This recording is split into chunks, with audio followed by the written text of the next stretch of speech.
शुक्लाम्बरधरं विष्णुं शशिवर्णं चतुर्भुजं प्रसन्नवदनं ध्यायेत् सर्वविघ्नोपशान्तये।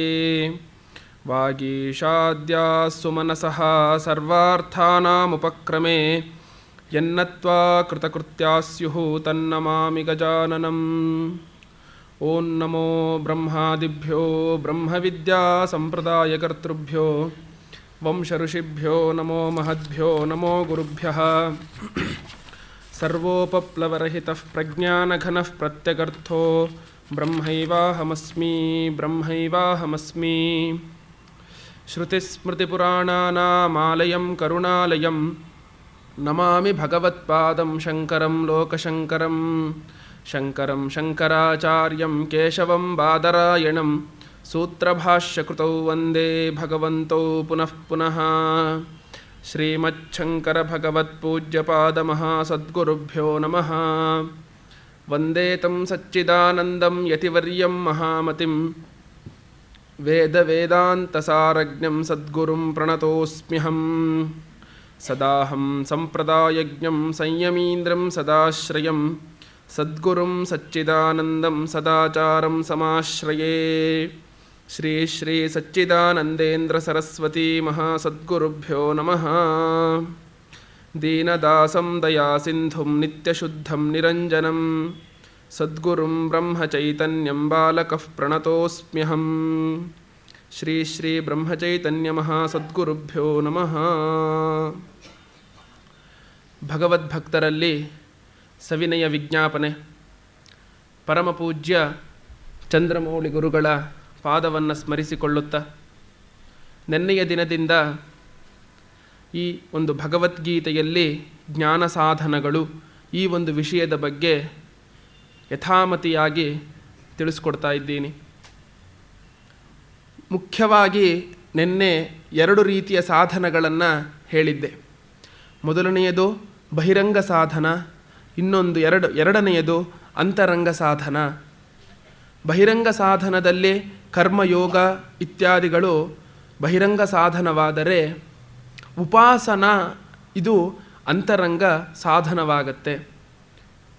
ಬಹಿರಂಗ ಸಾಧನಕ್ಕೆ ನಾವು ಹೊರಗಿನ ಸಲಕರಣೆಗಳನ್ನು ಇತ್ಯಾದಿಗಳನ್ನು ಅಪೇಕ್ಷಿಸಿಕೊಂಡೇ ನಾವು ಬಹಿರಂಗದಲ್ಲಿ ಹೊರಗೆ ಒಂದು ಕರ್ಮವನ್ನು ಮಾಡುವುದಾದರೆ, ಉಪಾಸನೆಗೆ ನಾವು ಯಾವ ಒಂದು ವಿಷಯವನ್ನು ಹೊರಗಿನ ವಿಷಯವನ್ನು ಕೂಡ ನಾವು ಅವಲಂಬಿಸಿಕೊಳ್ಳೋದಿಲ್ಲ. ಅದಕ್ಕೆ ಭಾಷ್ಯಕಾರರು ತೈತ್ತಿರೀಯ ಉಪನಿಷತ್ತಿನಲ್ಲಿ ಉಪಾಸನೆಗೆ ಒಂದು ವ್ಯಾಖ್ಯಾನವನ್ನು ಮಾಡಬೇಕಾದರೆ ಒಂದು ಭಾಷ್ಯ ವಾಕ್ಯವನ್ನು ಬರೆದರು. ಉಪಾಸನೆ ಅಂದರೆ ಏನು? ನಾವೆಲ್ಲರೂ ಕೂಡ ಆ ಒಂದು ಸಗುಣೋಪಾಸನೆ, ನಿರ್ಗುಣೋಪಾಸನೆ, ರಾಮನ ಉಪಾಸನೆಯನ್ನು ಮಾಡ್ತೀವಿ, ಶಿವನ ಉಪಾಸನೆಯನ್ನು ಮಾಡ್ತೀವಿ. ಈ ರೀತಿಯಾಗಿ ಹಲವು ರೀತಿಯಿಂದ ನಾವು ಉಪಾಸನಾ ಶಬ್ದವನ್ನು ಬಳಸುವುದುಂಟು. 13ನೇ ಅಧ್ಯಾಯದಲ್ಲೂ ಕೂಡ ಅಮಾನಿತ್ವಂ ಅದಂಭಿತ್ವಂ ಅಂತ ಹೇಳಿ ಶ್ಲೋಕ ಶುರು ಮಾಡಿದ ಮೇಲೆ 2ನೇ ಇದರೊಳಗೆ ಹೇಳ್ತಾರೆ ಆಚಾರ್ಯೋಪಾಸನಂ. ಗುರುಗಳನ್ನು ನಾನು ಉಪಾಸನೆಯನ್ನು ಮಾಡ್ತೀನಿ. ಏನು ಉಪಾಸನಾ ಎಂಬ ಒಂದು ಶಬ್ದಕ್ಕೆ ಅರ್ಥ ಅಂದರೆ ಸೇವಿಸುತ್ತೇನೆ ಅಂತ ಅಷ್ಟೇ ಅರ್ಥ. ಏನು ಮಾಡ್ತೀನಿ? ನಾನು ಸೇವಿಸುತ್ತೇನೆ. ಎಂಥದ್ದನ್ನು ಹೇಗೆ ಸೇವಿಸ್ತೀನಿ ಅಂದರೆ, ಉಪಾಸನಂಚ ಯಥಾಶಾಸ್ತ್ರಂ ತುಲ್ಯ ಪ್ರತ್ಯಯ ಸಂತತಿ ಅಸಂಕೀರ್ಣಾಚ ಅತತ್ಪ್ರತ್ಯಯೈ ಶಾಸ್ತ್ರೋಕ್ತ ಆಲಂಬನ ವಿಷಯಾಚ.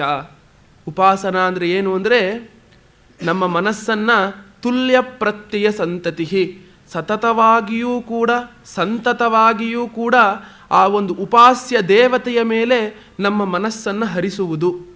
ಇದಕ್ಕೆ ಉಪಾಸನಾ ಅಂತ ಕರೀತಾರೆ. ಚೆನ್ನಾಗಿ ತಿಳ್ಕೊಳ್ಬೇಕು ಈ ವಿಷಯವನ್ನು. ಯಾಕೆಂದರೆ ನಾವು ಆ ಉಪಾಸನೆಯಲ್ಲಿ ನಾವು ಮನಸ್ಸನ್ನು ಹರಿಸಬೇಕಾದರೂ ಕೂಡ ಆ ಮನಸ್ಸು ಏನಾಗಿರಬೇಕು? ತುಲ್ಯ ಪ್ರತ್ಯಯ ಅಂದ್ರೇನು? ಮನಸ್ಸಲ್ಲಿ ಏಳುವಂತಹ ಒಂದು ವಿಷಯಗಳು ಎದ್ದೇಳುತ್ತಲ್ಲ, ನಾನು ಹೀಗೆ ಮಾಡ್ತೀನಿ ಹಾಗೆ ಮಾಡ್ತೀನಿ ಅಂತ ಒಂದು ಕಣ್ಣಿಗೆ ದೃಷ್ಟಿ ಗೋಚರವಾಗುತ್ತಲ್ಲ, ಅದೆಲ್ಲವನ್ನೂ ಕೂಡ ಪ್ರತ್ಯಯಗಳು ಅಂತ ಕರಿತೀವಿ.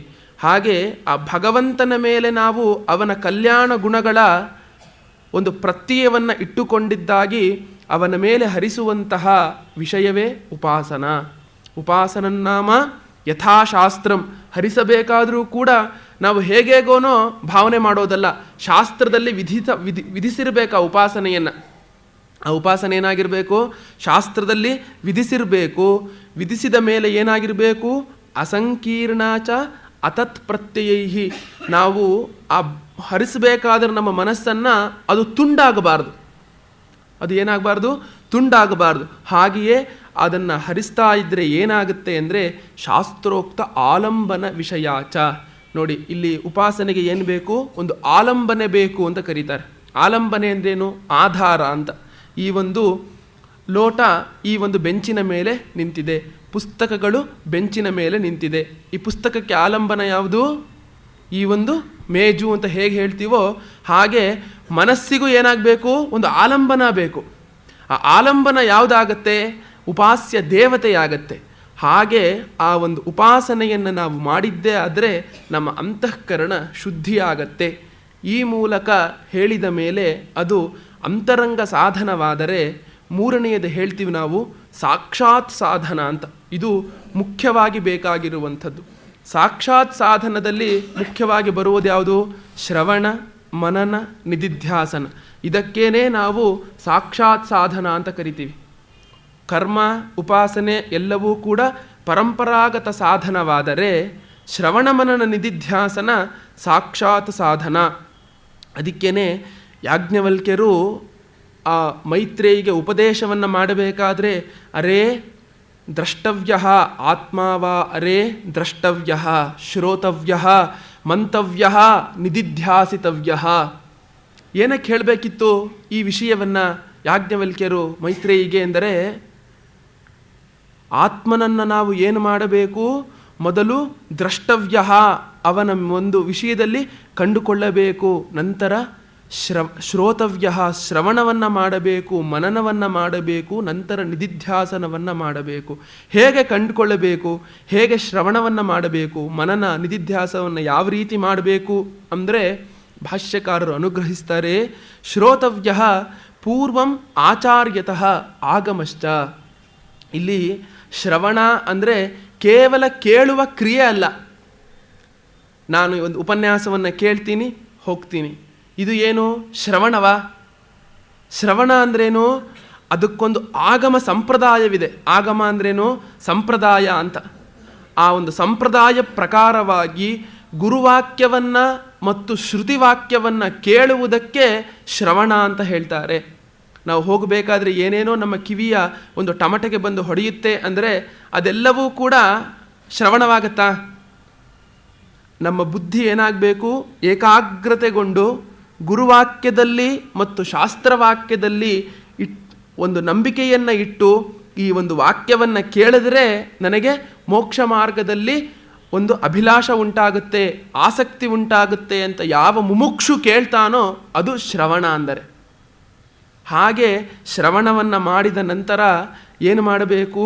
ಪಶ್ಚಾತ್ ಮಂತವ್ಯ ತರ್ಕತಃ.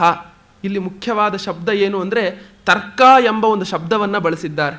ಇಲ್ಲಿ ತರ್ಕ ಅಂದರೆ ಏನು ಅಂದರೆ ಒಂದು ಶ್ರುತಿಗೆ ಶ್ರುತ್ಯನುಗ್ರಹೀತ ತರ್ಕ ಅಂತ ಭಾಷ್ಯಕಾರರು ಬರೀತಾರೆ. ಕೇವಲ ಬುದ್ಧಿಯಿಂದ ಹೊರಟಂತಹ ತರ್ಕ ಅಲ್ಲ. ಬುದ್ಧಿಯಿಂದ ಹೊರಟಂತಹ ತರ್ಕ ಏನಾಗುತ್ತೆ? ಅನುಭವಕ್ಕೆ ನಿಲ್ಲುವುದಿಲ್ಲ. ಈಗ ಹೇಗೆ ಅರ್ಧ ಬಾಗಿಲು ತೆಗೆದಿದೆ ಅಂದರೆ ಇನ್ನರ್ಧ ಬಾಗಿಲು ಏನಾಗಿದೆ ಅಂತ ಅರ್ಥ? ಮುಚ್ಚಿದೆ ಅಂತ ಅರ್ಥ. ಪೂರ್ತಿ ಬಾಗಿಲು ತೆಗೆದಿದೆ ಅಂದರೆ ಪೂರ್ತಿ ಬಾಗಿಲು ಮುಚ್ಚಿದೆ ಅಂತ ಅರ್ಥವಾ? ಮಾತಿಗೆ ಏನಾಗುತ್ತೆ? ಈ ರೀತಿ ಹೇಳಿಬಿಡ್ಬೋದು, ಇದು ನಮ್ಮ ಬುದ್ಧಿಗೆ ನಿಲುಕತ್ತೆ. ಆದರೆ ಅನುಭವಕ್ಕೆ ಹೊಂದತ್ತಾ? ಅನುಭವಕ್ಕೆ ಹೊಂದುವುದಿಲ್ಲ. ಹಾಗೆ ಇಲ್ಲಿ ತರ್ಕ ಅಂದರೆ ಏನು ಹೇಳ್ತೀಯರೇ? ಶ್ರುತಿ ಯಾವ ಒಂದು ವಿಷಯದಲ್ಲಿ ತಾನೇ ಒಂದು ವ್ಯಾಖ್ಯಾನವನ್ನು ಮಾಡಿದೆಯೋ, ಈ ಆತ್ಮನ ವಿಚಾರದಲ್ಲಿ ಮಾಡಿರುವಂತಹ ವ್ಯಾಖ್ಯಾನವನ್ನು ತನ್ನ ಅನುಭವದಲ್ಲಿ ತಂದುಕೊಂಡು ಮನನ ಮಾಡಬೇಕು. ತರ್ಕವನ್ನು ಮಾಡಬೇಕು ಅಂದರೆ ವಿಂಗಡಿಸ್ಕೊಳ್ಬೇಕು. ಹೀಗೆ ಹೇಳ್ತಾರಲ್ಲ, ಆತ್ಮನ ಬಗ್ಗೆ ಈ ರೀತಿ ಹೇಳ್ತಾರಲ್ಲ, ಅದಕ್ಕೆ ತರ್ಕ ಅಂತ ಕರೀತಾರೆ. ಆತ್ಮನ ಬಗ್ಗೆ ಏನೇನು ಹೇಳ್ತಾರೆ? ಪರಮಾತ್ಮನು ನಿತ್ಯ ಶುದ್ಧನು, ನಿತ್ಯ ಬುದ್ಧನು, ನಿತ್ಯ ಮುಕ್ತ ಸ್ವಭಾವದವನು ಅಂತ ಹೇಳ್ತಾರೆ. ಅಂದರೆ ಏನರ್ಥ? ಅವನು ಯಾವ ಒಂದು ವಿಷಯದಲ್ಲಿಯೂ ಕೂಡ ಸಂಪರ್ಕವಿಲ್ಲದವನು, ಅನಾತ್ಮದ ಸಂಬಂಧವಿಲ್ಲದವನು, ಶುದ್ಧ ಸ್ವರೂಪದವನು. ಈ ರೀತಿ ಹೇಳಿದಂತಹ ಪರಮಾತ್ಮನ ಗುಣಗಳು ನಾವು ಇಷ್ಟು ದಿನ ಅಂದುಕೊಂಡಿರುವಂತಹ ನಾನು ಅಂದುಕೊಂಡಿರುವಂತಹ ಈ ದೇಹಕ್ಕೆ ಆ ಸ್ವಭಾವಗಳು ಹೊಂದುತ್ತಾ? ಇದು ವಿವೇಕ. ಇದು ಭಾಷ್ಯಕಾರರು ಮಾಡಿಸುವಂತಹ ಒಂದು ವಿವೇಕ. ಇದು ಆ ಒಂದು ವಿವೇಕ ಮೂಲಕ ಈ ದೇಹ ಏನು ಕ್ಷಣ ಕ್ಷಣಕ್ಕೂ ಕೂಡ ಬದಲಾವಣೆ ಆಗ್ತಾ ಇದೆ. ಆ ಒಂದು ವಿಷಯದಲ್ಲಿ ಇವತ್ತು ಇರುತ್ತೆ, ನಾಳೆ ಇರೋದಿಲ್ಲ. ಪ್ರಪಂಚವೂ ಹೌದು, ದೇಹವೂ ಹೌದು. ಈ ರೀತಿ ಆತ್ಮನ ಸ್ವಭಾವವನ್ನು ಮತ್ತು ನಾನು ಅಂದುಕೊಂಡಿರುವಂತಹ ಈ ದೇಹದ ಸ್ವಭಾವವನ್ನು ವಿಂಗಡಣೆ ಮಾಡ್ತಾ ಬಂದರೆ ಏನಾಗುತ್ತೆ? ಅದು ತರ್ಕ ಅನ್ನಿಸ್ಕೊಳ್ಳುತ್ತೆ.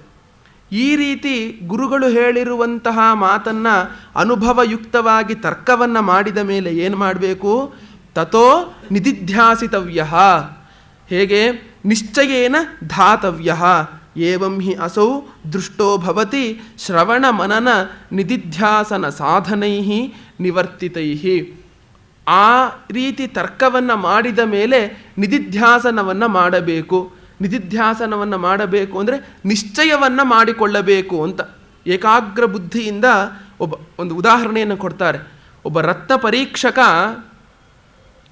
ಪರೀಕ್ಷಕ ಒಂದು ರತ್ನಮಣಿಯನ್ನು ಏಕಾಗ್ರತೆಯಿಂದ ನೋಡ್ತಾನೆ. ನಿಜವಾದ ರತ್ನಮಣಿಯಾದರೆ ಅದರೊಳಗೆ ಒಂದು ದೀಪದ ರೀತಿ ಜ್ಯೋತಿ ಉರಿತಾ ಇರುತ್ತಂತೆ. ಹಾಗೆ ಹೇಗೆ ಒಬ್ಬ ರತ್ನ ಪರೀಕ್ಷಕ ಏಕಾಗ್ರತೆಯಿಂದ ಆ ರತ್ನಮಣಿಯನ್ನು ವೀಕ್ಷಿಸಿ ವಿಂಗಡಣೆಯನ್ನು ಮಾಡ್ಕೊಳ್ತಾನೋ, ಇದು ಗಾಜಿನ ಮಣಿಯೋ ಅಥವಾ ನಿಜವಾಗ್ಲೂ ರತ್ನದ ಮಣಿಯೋ ಅಂತ ಆ ಒಂದು ಏಕಾಗ್ರತೆಯಿಂದ ನೋಡುವುದನ್ನು ನಿಧಿಧ್ಯಾಸನ ಅಂತ ಹೇಳ್ತೀಯಾರೆ. ಯಾಕೆ ಹೇಳಿ? ಪರಮಾತ್ಮನು ಅರಿವಿನ ಸ್ವರೂಪದವನು. ಪರಮಾತ್ಮನು ಎಂತಹ ಸ್ವರೂಪದವನು? ಅರಿವಿನ ಸ್ವರೂಪದವನು. ಅರಿವಿನ ಸ್ವರೂಪದವನಾಗಿರುವಂತಹ ಪರಮಾತ್ಮನನ್ನು ನಾವು ಮಾಡಿ ಪಡೆಯೋದಿಕ್ಕಾಗತ್ತಾ? ಒಂದು ಲೆಕ್ಕ ನನಗೆ ಅರ್ಥವಾಗ್ತಿಲ್ಲ ಅಂತ ಹೇಳಬೇಕಾದ್ರೆ ಅರ್ಥವಾಗ್ತಿಲ್ಲ ಅನ್ನುವ ಮಾತನ್ನೂ ಕೂಡ ನಾನು ಅರ್ಥ ಮಾಡಿಕೊಂಡೇ ಹೇಳ್ತಿರ್ತೀನಿ.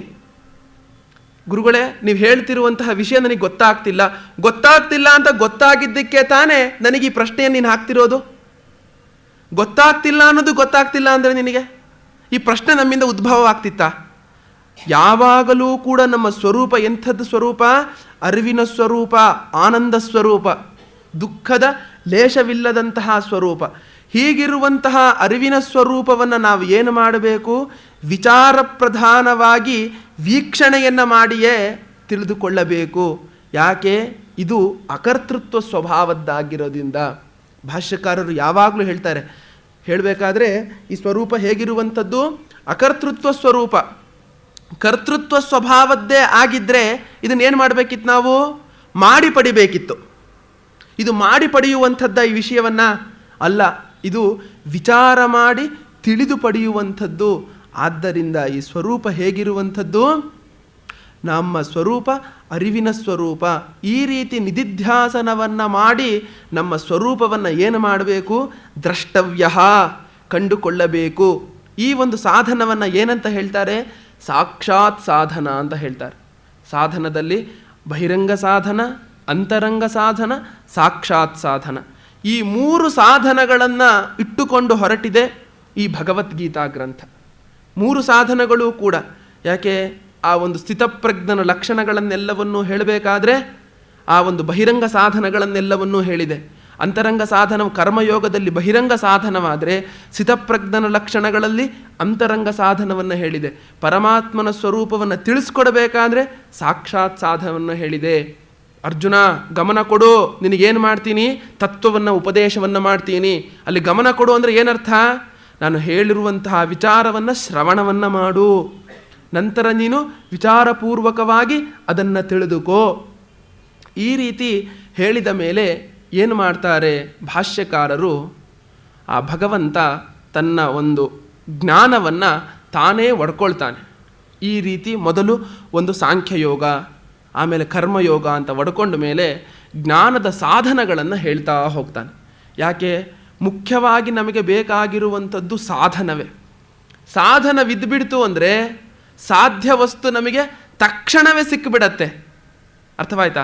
ಸಾಧನವಿದ್ದುಬಿಟ್ರೆ ಏನಾಗುತ್ತೆ? ನಮಗೆ ಸಾಧ್ಯ ವಸ್ತು ತಕ್ಷಣವೇ ಸಿಗುವುದರಿಂದ ನಮ್ಮ ಮನಸ್ಸು ಯಾವಾಗಲೂ ಯಾವುದ್ರೊಳಗೆ ನಿಂತಿರಬೇಕು? ಸಾಧನದಲ್ಲಿಯೇ ನಿಂತಿರಬೇಕು. ಸಾಧನವನ್ನು ಬಿಟ್ಟು ನಾವೇನಾದರೂ ಕೇವಲ ಸಾಧ್ಯ ವಸ್ತುವನ್ನೇ ಪರಿಚಯ ಮಾಡ್ಕೊಳ್ತೀನಿ ಅಂತ ಹೋಗ್ತಿದ್ರೆ ನಮ್ಮ ಅನುಭವದಲ್ಲಿ ಸಾಧ್ಯ ವಸ್ತು ಬರುತ್ತಾ?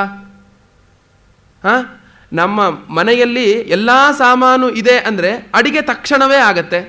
ಯಾವ ಸಾಮಾನು ಇಲ್ಲ, ಅಡಿಗೆ ಹೇಗಾಗತ್ತೆ? ನಮ್ಮ ಅಂತಃಕರಣಕ್ಕೆ ಹೇಳುತ್ತಿರುವಂತಹ ವಿಷಯವನ್ನು ಗ್ರಹಿಸುವಂತಹ ಒಂದು ಇದಿಲ್ಲ, ಕೆಪಾಸಿಟಿ ಅಂತ ಹೇಳ್ತಾರಲ್ಲ, ಆ ಒಂದು ಶಕ್ತಿ ಇಲ್ಲ.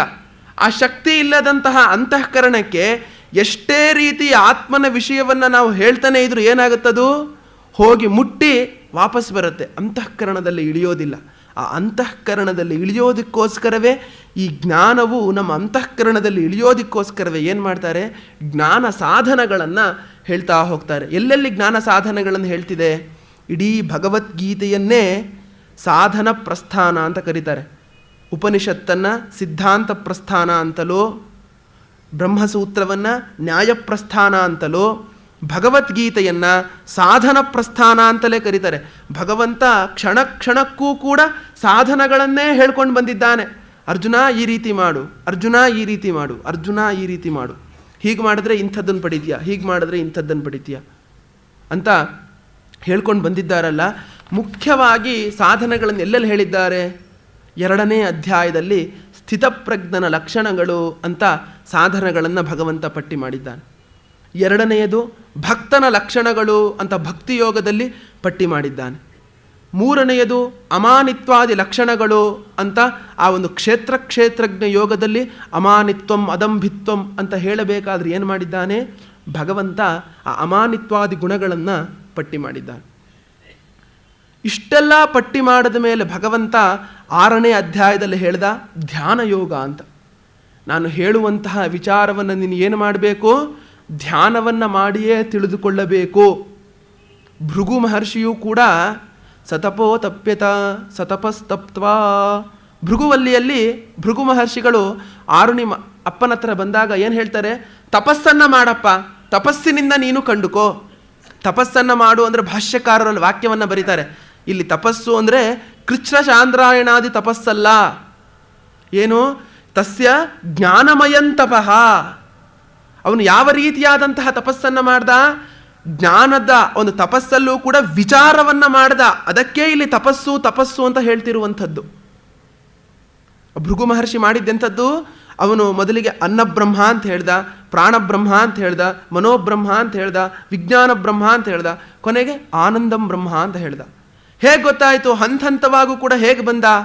ಇದನ್ನು ಯಾವ ತಪಸ್ಸನ್ನು ಮಾಡಿ ತಿಳ್ಕೊಂಡ ಅಂದರೆ ವಿಚಾರ ಪ್ರಧಾನವನ್ನು ಮಾಡಿಯೇ ತಿಳಿದುಕೊಂಡ. ಹೇಗೋ ಇಲ್ಲೂ ಕೂಡ ಭಗವಂತ ಹೇಳ್ತಾನೆ, ನಾನು ಹೇಳುತ್ತಿರುವಂತಹ ವಿಷಯವನ್ನು ಏನು ಮಾಡಬೇಕು? ವಿಚಾರ ಪ್ರಧಾನವಾಗಿಯೇ ತಿಳ್ಕೊಳ್ಬೇಕು. ಅಂದ್ರೇನು? ಧ್ಯಾನವನ್ನು ಮಾಡಿಯೇ ತಿಳ್ಕೊಳ್ಬೇಕು ಅಂತ ಹೇಳಿದಾಗ ಎಲ್ಲಿ? ಧ್ಯಾನೇನಾತ್ಮನಿ ಪಶ್ಯಂತಿ ಕೇಚಿದಾತ್ಮಾನಮಾತ್ಮನ. ಆ ಧ್ಯಾನ ಶಬ್ದಕ್ಕೆ ಭಗವತ್ಪಾದರು ಅರ್ಥವನ್ನು ಬರೀತಾರೆ. ಧ್ಯಾನನ್ನಾಮ ಶಬ್ದಾದಿಭ್ಯೋ ವಿಷಯೇಭ್ಯ ಶ್ರೋತ್ರಾದೀನಿ ಕರಣಾನಿ ಮನಸಿ ಉಪಸಂಹೃತ್ಯ ಮನಶ್ಚ ಪ್ರತ್ಯಕ್ಷೇತಯತರಿ ಏಕಾಗ್ರತೆಯ ಯತ್ ಚಿಂತನಂ ಧ್ಯಾನಂ. ಎಂತಹ ಒಂದು ಒಳ್ಳೆಯ ವ್ಯಾಖ್ಯಾನ ಅಂದರೆ ಧ್ಯಾನ ಶಬ್ದಕ್ಕೆ. ಧ್ಯಾನ ಅಂದರೆ ಏನು ಅನ್ಕೊಂಡ್ಬಿಡ್ತೀವಿ ನಾವು? ಸುಮ್ಮನೆ ಕುತ್ಕೊಂಡು ಕಣ್ಣು ಮುಚ್ಕೊಳ್ಳೋದು ಅಂದ್ಬಿಡ್ತೀವಿ. ಧ್ಯಾನ ಅಂದ್ರೆ ಅದಲ್ಲ. ಏನು ಧ್ಯಾನ? ಧ್ಯಾನನ್ನಾಮ ಶಬ್ದಾದಿಭ್ಯೋ ವಿಷಯೇಭ್ಯ. ಶಬ್ದಾದಿಗಳನ್ನು ಏನಂತ ಕರೀತಾರೆ? ವಿಷಯಗಳು ಅಂತ ಕರೀತಾರೆ. ವಿಷಯ ಅಂದರೆ ಏನು? ವಿಷಯಿ ನಾನು, ವಿಷಯ ಶಬ್ದಾದಿ ಗೋಚರಗಳು. ವಿಷಯಿ ಅಂದರೆ ಅರಿಯುವವನು, ವಿಷಯ ಅಂದರೆ ಅರಿಸಿಕೊಳ್ಳುವಂತಹ ವಸ್ತು. ವಿಷಯ ಅಂದ್ರೇನು? ಅರಿಸಿಕೊಳ್ಳುವಂತಹ ವಸ್ತು. ಕಿವಿಗೆ ವಿಷಯ ಯಾವುದು? ಶಬ್ದ. ಕಣ್ಣಿಗೆ ವಿಷಯ ರೂಪ, ಮೂಗಿಗೆ ವಿಷಯ ವಾಸನೆ, ಚರ್ಮಕ್ಕೆ ವಿಷಯ ಸ್ಪರ್ಶ. ಹೇಳ್ತೀವಲ್ಲ, ಇವೆಲ್ಲವಕ್ಕೂ ಎಂಥದ್ದು? ವಿಷಯಗಳಿಂದ ಏನು ಮಾಡಬೇಕು? ಮೊದಲನೇದಾಗಿ ಶಬ್ದಾದಿಭ್ಯೋ ವಿಷಯೇಭ್ಯ, ಶಬ್ದವೇ ಮುಂತಾದ ವಿಷಯಗಳಿಂದ ಶ್ರೋತ್ರಾದೀನಿ ಕರಣಾನಿ ಮನಸಿ ಉಪಸಂಹೃತ್ಯ. ಇದು ಮುಖ್ಯವಾಗಿ ಬೇಕಾಗಿರುವಂಥದ್ದು. ಏನು? ಈ ಶ್ರೋತ್ರವೇ ಮುಂತಾದ ಕರಣಗಳನ್ನು ನಾವು ಏನು ಮಾಡಬೇಕು? ಮನಸ್ಸಿನಲ್ಲಿ ಹತೋಟಿಯಾಗಿ ಇಟ್ಕೊಬೇಕು. ಮನಸ್ಸಿನಲ್ಲಿ ಏನು ಮಾಡಬೇಕು? ಹತೋಟಿಯನ್ನು ಇಟ್ಟುಕೊಂಡು ಮನಶ್ಚ ಪ್ರತ್ಯಕ್ಷ ಹಿತಯಿತರಿ, ಪ್ರತ್ಯಕ್ಷೇತಯಿತರಿ, ಪ್ರತ್ಯಕ್ಷೇತಃ ಅಂತ ಬರೀತಾರೆ ನೋಡಿ. ಮನಸ್ಸನ್ನು ಏನು ಮಾಡಬೇಕು? ಬುದ್ಧಿಯಲ್ಲಿ ನೆಲೆ ನಿಲ್ಲಿಸಿಕೊಂಡದ್ದಾಗಿ ವಿಚಾರವನ್ನು ಪ್ರಾರಂಭವನ್ನು ಮಾಡಬೇಕು. ಈ ಮನಸ್ಸಿಗೆ ಕರ್ಕೊಂಡು ಬರುವಂತಹ ಇದು ಈ ಕ್ರಿಯೆ ಇದೆಯಲ್ಲ, ಅದೇ ತುಂಬ ಕಷ್ಟವಾಗಿರುವಂಥದ್ದು. ಹೇಗೆ ನಾವು ಕಣ್ಣನ್ನು ಶಬ್ದದಿಂದ ಕರ್ಕೊಂಡು ಬರೋದು, ಹೇಗೆ ಕಣ್ಣನ್ನು ರೂಪದಿಂದ ಕರ್ಕೊಂಡು ಬರೋದು, ಕಿವಿಯನ್ನು ಶಬ್ದದಿಂದ ಕರ್ಕೊಂಡು ಬರೋದು ಅಂದರೆ 2 ವಿಧಾನವನ್ನು ಹೇಳ್ತಾರೆ. ವಿಷಯದಲ್ಲಿ ಮೊದಲನೆಯದಾಗಿ ಆರೋಪಣ ಬುದ್ಧಿಯನ್ನು ಬಿಡಬೇಕು. ಏನು, ಅದನ್ನು ತಗೊಂಡ್ರೆ ನನಗೆ ಸುಖ, ಅದನ್ನು ನೋಡಿದ್ರೆ ಸುಖ ಅನ್ನೋ ಒಂದು ಬುದ್ಧಿ ಇದೆಯಲ್ಲ, ಅದನ್ನು ಮೊದಲು ಬಿಡಬೇಕಂತೆ. ಎರಡನೆಯದಂತ ಹೇಳ್ತಾರೆ, ಒಂದು ದೋಷವನ್ನು ಅದರ ಮೇಲೆ ಆರೋಪವನ್ನು ಮಾಡಬೇಕಂತೆ ನಾವೇ. ಈ 2 ವಿಧಾನದಿಂದ ನಮ್ಮ ಇಂದ್ರಿಯ ಅದರಿಂದ ಹೊರಗಡೆ ಬರುತ್ತಂತೆ. ದೋಷವನ್ನು ಆರೋಪ ಮಾಡೋದು ಅಂದರೆ, ನೋಡಪ್ಪ, ಎಷ್ಟು ನಾವು ಟಿ ವಿಯನ್ನು ನೋಡೋದು ಸುಖ ಅಂತ ನಾವು ಭಾವಿಸ್ತೀವಲ್ಲ, ಟಿ ವಿಯಲ್ಲೇ ಏನಾದರೂ ನಿಜವಾಗ್ಲೂ ಸುಖ ಇದ್ಬಿಟ್ಟಿತ್ತು ಅಂದರೆ ದೂರದರ್ಶನದಲ್ಲಿಯೇ ಅದು ಸದಾಕಾಲ ನಾವು ಅದನ್ನೇ ನೋಡಬೇಕಿತ್ತು. ಅದನ್ನು ಮಾಡ್ತೀವ ನಾವು? ಎಲ್ಲ ಕೆಲಸದ ಜೊತೆ ಸ್ವಲ್ಪ ಸಮಯ ದೂರದರ್ಶನವನ್ನು ನೋಡಿದ್ರೆ ನಮಗೆ ಸುಖ ಅಂತ ನಾವು ಭಾವಿಸ್ತೀವಿ. ಅದು ನಿಜವಾಗ್ಲೂ ಅದರೊಳಗಲ್ಲ ಸುಖ ಇರೋದು. ಏನಾಗುತ್ತೆ, ನಮ್ಮ ಅಂತಃಕರಣ ಯಾವಾಗ ಆ ವಿಷಯ ಸಿಕ್ಕಾಗ ತನ್ನ ಹೊಯ್ದಾಟವನ್ನು ನಿಲ್ಲಿಸ್ಕೊಳ್ಳುತ್ತೆ, ಆಗ ಸುಖ ಮೇಲೆದ್ದೇಳುತ್ತೆ ಅಂತ ಭಾಷ್ಯಕಾರರು ಬರೀತಾರೆ. ಏನು, ನಮ್ಮ ಈಗ ಒಂದು ಬಸ್ ಸ್ಟ್ಯಾಂಡಲ್ಲಿ ಒಬ್ಬರಿಗೋಸ್ಕರ ನಾನು ಕಾಯ್ತಾ ಇದ್ದೀನಿ. ಆಗಿರುವುದು 5 ನಿಮಿಷ. ಏನಪ್ಪ ಇಷ್ಟೊತ್ತಾಯಿತು ಬಸ್ ಬರದೆ, ಎಷ್ಟೊತ್ತಿಂದ ಕಾಯ್ತಿದ್ದೀನಿ ಅಂತ ನಮಗೆ ಭಾಸವಾಗುತ್ತೆ. ಆಗುತ್ತೋ ಇಲ್ವೋ? ಆಗತ್ತೆ. ಒಂದು ಗ್ರಂಥವನ್ನು ನಾನು ಓದ್ತಿದ್ದೀನಿ, ನನಗೆ ಇಷ್ಟವಾದದ್ದನ್ನು ನಾನು ನೋಡ್ತಾ ಇದ್ದೀನಿ, ಆಗ ಇಷ್ಟು ಬೇಗ ಕಳೆದೋಯ್ತಾ, ಎಷ್ಟು ಬೇಗ ಕಳೆದೋಯ್ತು ಅಂತೀವಿ. ಯಾವಾಗ ನಮ್ಮ ಅಂತಃಕರಣ ತನ್ನ ಹೊಯ್ದಾಟವನ್ನು ನಿಲ್ಲಿಸ್ಕೊಂಡಿರುತ್ತೋ, ಶಾಂತವಾದ ರೀತಿಯಲ್ಲಿ ಮಾಡಿಕೊಳ್ಳುತ್ತೋ, ಆಗ ಏನಾಗುತ್ತೆ, ಸುಖ ಅನ್ನೋದು ನಮಗೆ ಹೊರ ತೋರ್ಕೊಳ್ಳುತ್ತೆ.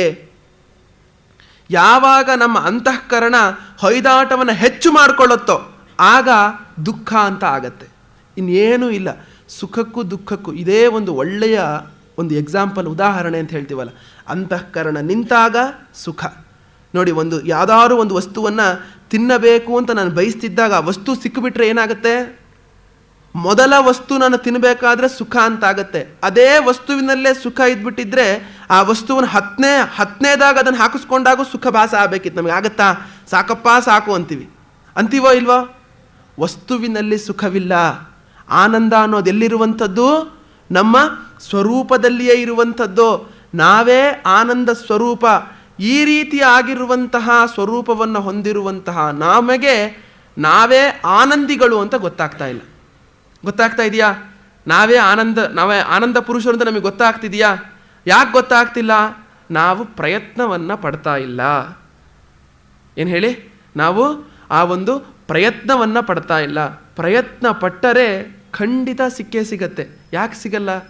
ಯಾವುದೋ ಒಂದು ವಸ್ತುವನ್ನು ನಾನು ಪ್ರಯತ್ನವನ್ನು ಪಡ್ತಾ ಇದ್ದೀನಿ, ಆದರೂ ಸಿಗ್ತಾ ಇಲ್ಲ ಅನ್ನೋದು ಯಾವ್ದಾದ್ರು ಉದಾಹರಣೆ ಇದೆಯಾ? ಆದರೆ ನೀನು ಸರಿಯಾಗಿ ಪ್ರಯತ್ನವನ್ನು ಪಡ್ತಿಲ್ಲ ಅಂತಷ್ಟೇ ಅರ್ಥ. ಎಷ್ಟು ಓದ್ದೆ ಸ್ವಾಮಿ, ಆದರೂ ಕೂಡ ನನಗೆ ಪರೀಕ್ಷೆಯಲ್ಲಿ ಹೆಚ್ಚು ಅಂಕ ಬರಲೇ ಇಲ್ಲ ಅಂತ ಹೇಳಿದ್ರೆ ಏನರ್ಥ? ನೀನು ಸರಿಯಾಗಿ ಕಷ್ಟಪಟ್ಟು ಓದಿಲ್ಲ, ಆಟಾಟೋಪವಾಗಿ ಓದಿದ್ದೀಯಾ, ಅದಕ್ಕೆ ಹೆಚ್ಚು ಅಂಕ ಬಂದಿಲ್ಲ. ಸರಿಯಾಗಿ ಓದಿದ್ರೆ ಬರ್ತಿರ್ಲಿಲ್ವಾ? ಬರ್ತಿತ್ತು ತಾನೆ. ಎಲ್ಲ ವಿದ್ಯೆಯೂ ಅಷ್ಟೇ. ನಾವು ಪ್ರಯತ್ನ ಮಾಡಿಯೂ ಕೂಡ ಬರಲ್ಲ ಅನ್ನೋದು ಇಲ್ಲೇ ಇಲ್ಲ. ಯಾವ ವಿದ್ಯೆನೇ ಆಗಲಿ, ಎಂಥದ್ದೇ ಆಗಲಿ. ನಾವೀಗ ಹೇಳ್ತೀವಲ್ಲ, ನನಗೆ ಇಂಗ್ಲೀಷ್ ಬರಲ್ಲ, ಕಂಪ್ಯೂಟರ್ ಶಾಸ್ತ್ರ ಬರಲ್ಲ, ಇನ್ನೊಂದು ಶಾಸ್ತ್ರ ಬರಲ್ಲ ಅಂತ.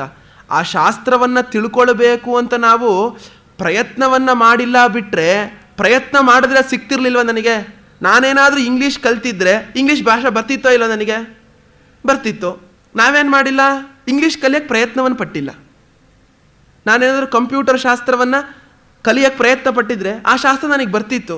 ನಾನು ಯಾಕೆ ಬಂದಿಲ್ಲ ಅಂದರೆ ಪ್ರಯತ್ನವನ್ನು ಪಟ್ಟಿಲ್ಲ. ಹಾಗೆಯೇ ಯಾಕೆ ನಮ್ಮ ಆನಂದ ಸ್ವರೂಪ ನಮಗೆ ಗೊತ್ತಿಲ್ಲ ಅಂತ ಹೇಳಿದ್ರೆ, ಅದಕ್ಕೋಸ್ಕರ ನಾವು ಪ್ರಯತ್ನವನ್ನು ಪಟ್ಟಿಲ್ಲ.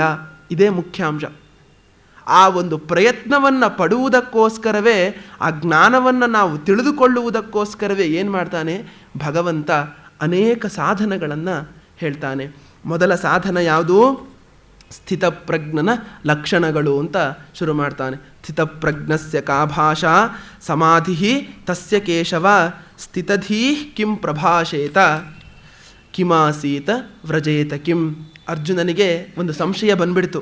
ಏನಕ್ಕೆ ಸಂಶಯ ಬಂತು? ಹಿಂದಿನ ಒಂದು ಶ್ಲೋಕದಲ್ಲಿ ಹೇಳ್ದ, ಶ್ರುತಿ ವಿಪ್ರತಿಪನ್ನಾತೆ ಯದಾ ಸ್ಥಾಸ್ಯಸಿ ನಿಶ್ಚಲ ಸಮಾಧಾ ವಚಲಾ ಬುದ್ಧಿ ತದಾ ಯೋಗಮವಾಪ್ಸ್ಯಸಿ.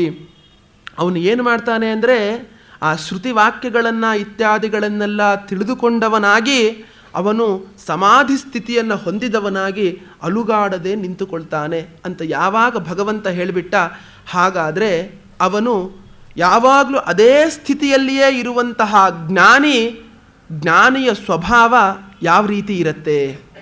ಮುಖ್ಯವಾಗಿದೆ ಬೇಕಾಗಿರುವಂಥದ್ದು. ಏನು ಹೇಳಿ? ಜ್ಞಾನಿಯ ಸ್ವಭಾವ, ಜ್ಞಾನಿ ಜೀವನದಲ್ಲಿ ಯಾವ ರೀತಿ ನಡ್ಕೊಳ್ತಾನೆ. ಮುರಾರಿಹಿ ತೃತೀಯ ಪಂಥ ಅಂತ ಹೇಳ್ತೀವಲ್ಲ, ಆ ರೀತಿನ ಜ್ಞಾನಿ. ನಾವೆಲ್ಲ ಒಂದು ರೀತಿ ಹೋಗ್ತಿದ್ರೆ ಅವನೇ ಬೇರೆ ರೀತಿ ಹೋಗ್ತಾನ? ಇಲ್ಲ, ನಮ್ಮ ರೀತಿಯೇ ಅವನೂ ಕೂಡ ಮನುಷ್ಯನೇ. ಜ್ಞಾನ ಅನ್ನೋದು ಸಾಂಪ್ರದಾಯದ ರೀತಿಯಲ್ಲಿ ವಂಶ ಪಾರಂಪರ್ಯವಾಗಿ ಬರ್ತಿರುವಂಥದ್ದ ಅಲ್ಲ.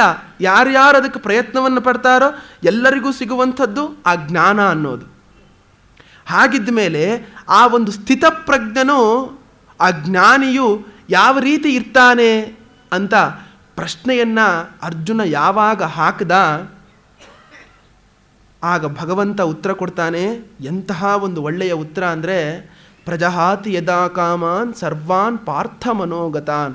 ಆ ಸ್ಥಿತಪ್ರಜ್ಞನ ಒಂದು ಲಕ್ಷಣವನ್ನು ಹೇಳಬೇಕಾದ್ರೆ ಭಾಷ್ಯಕಾರರು ಎಂತಹ ಒಂದು ಒಳ್ಳೆಯ ಭಾಷ್ಯವನ್ನು ಬರೀತಾರೆ ಅಂದರೆ, ಸ್ಥಿತ ಪ್ರತಿಷ್ಠಿತ ಅಹಮಸ್ಮಿ ಪರಂ ಬ್ರಹ್ಮ ಇತಿ ಪ್ರಜ್ಞಾ ಯಸ್ಯ ಸಹ ಸ್ಥಿತಪ್ರಜ್ಞ. ಸ್ಥಿತಪ್ರಜ್ಞ ಅಂದರೆ ಯಾರು? ತನ್ನ ಬುದ್ಧಿ ಪ್ರತಿಷ್ಠಿತ, ಯಾವಾಗಲೂ ಕೂಡ ನೆಲೆ ನಿಂತಿರುತ್ತೆ. ಯಾರ ಬುದ್ಧಿಯೂ ಕೂಡ ಒಂದು ನಿಶ್ಚಯ ಸ್ವರೂಪವನ್ನು, ಸತ್ಯ ಸ್ವರೂಪವನ್ನು ತಿಳಿದುಕೊಂಡು ಅವನ ಬುದ್ಧಿ ನೆಲೆ ನಿಂತಿರುತ್ತೋ ಅವನು ಸ್ಥಿತಪ್ರಜ್ಞ. ಯಾವುದು ಸತ್ಯ ಸ್ವರೂಪ? ಈ ಪ್ರಪಂಚ ಸತ್ಯವಾಗಿರುವಂಥದ್ದ? ಸತ್ಯ ಅಂದ್ರೇನು? ಯಾವಾಗಲೂ ಕೂಡ ಬದಲಾವಣೆ ಆಗದೇ ಇರುವಂಥದ್ದಕ್ಕೆ ಸತ್ಯ ಅಂತ ಕರೀತಾರೆ. ತೈತ್ತರೀಯ ಉಪನಿಷತ್ತಿನಲ್ಲಿ ಸತ್ಯಕ್ಕೆ ಒಂದು ವಿವರಣೆಯನ್ನು ಕೊಡಬೇಕಾದ್ರೆ ಭಾಷ್ಯಕಾರರು ಬರೀತಾರೆ, ಯದ್ರೂಪೇಣ ಯನ್ನಿಶ್ಚಿತಂ ತದ್ರೂಪಂ ನ ವ್ಯಭಿಚರತಿ ತತ್ ಸತ್ಯಂ. ನಾವು ಯಾವ ಒಂದು ರೂಪವನ್ನು ಇವತ್ತು ನನ್ನನ್ನು ನೋಡಿದ್ದೀನಿ, ನಾನು ಇನ್ನು 3 ವರ್ಷ ಬಿಟ್ಟು ನೋಡಿದ್ರೆ ನಾನು ಹಾಗೆ ಇರ್ತೀನಾ? ಇರೋದಿಲ್ಲ, ಬದಲಾವಣೆ ಆಗಿರ್ತೀನಿ. ಹಾಗಾದರೆ ನನ್ನ ಸ್ವರೂಪ ಸತ್ಯ ಸ್ವರೂಪವಾ? ಇಲ್ಲ. ಆದರೆ ನಾನು ಅನ್ನೋದು ಸತ್ಯ ಸ್ವರೂಪ. ಯಾವಾಗ ಗೊತ್ತಾಗುತ್ತೆ?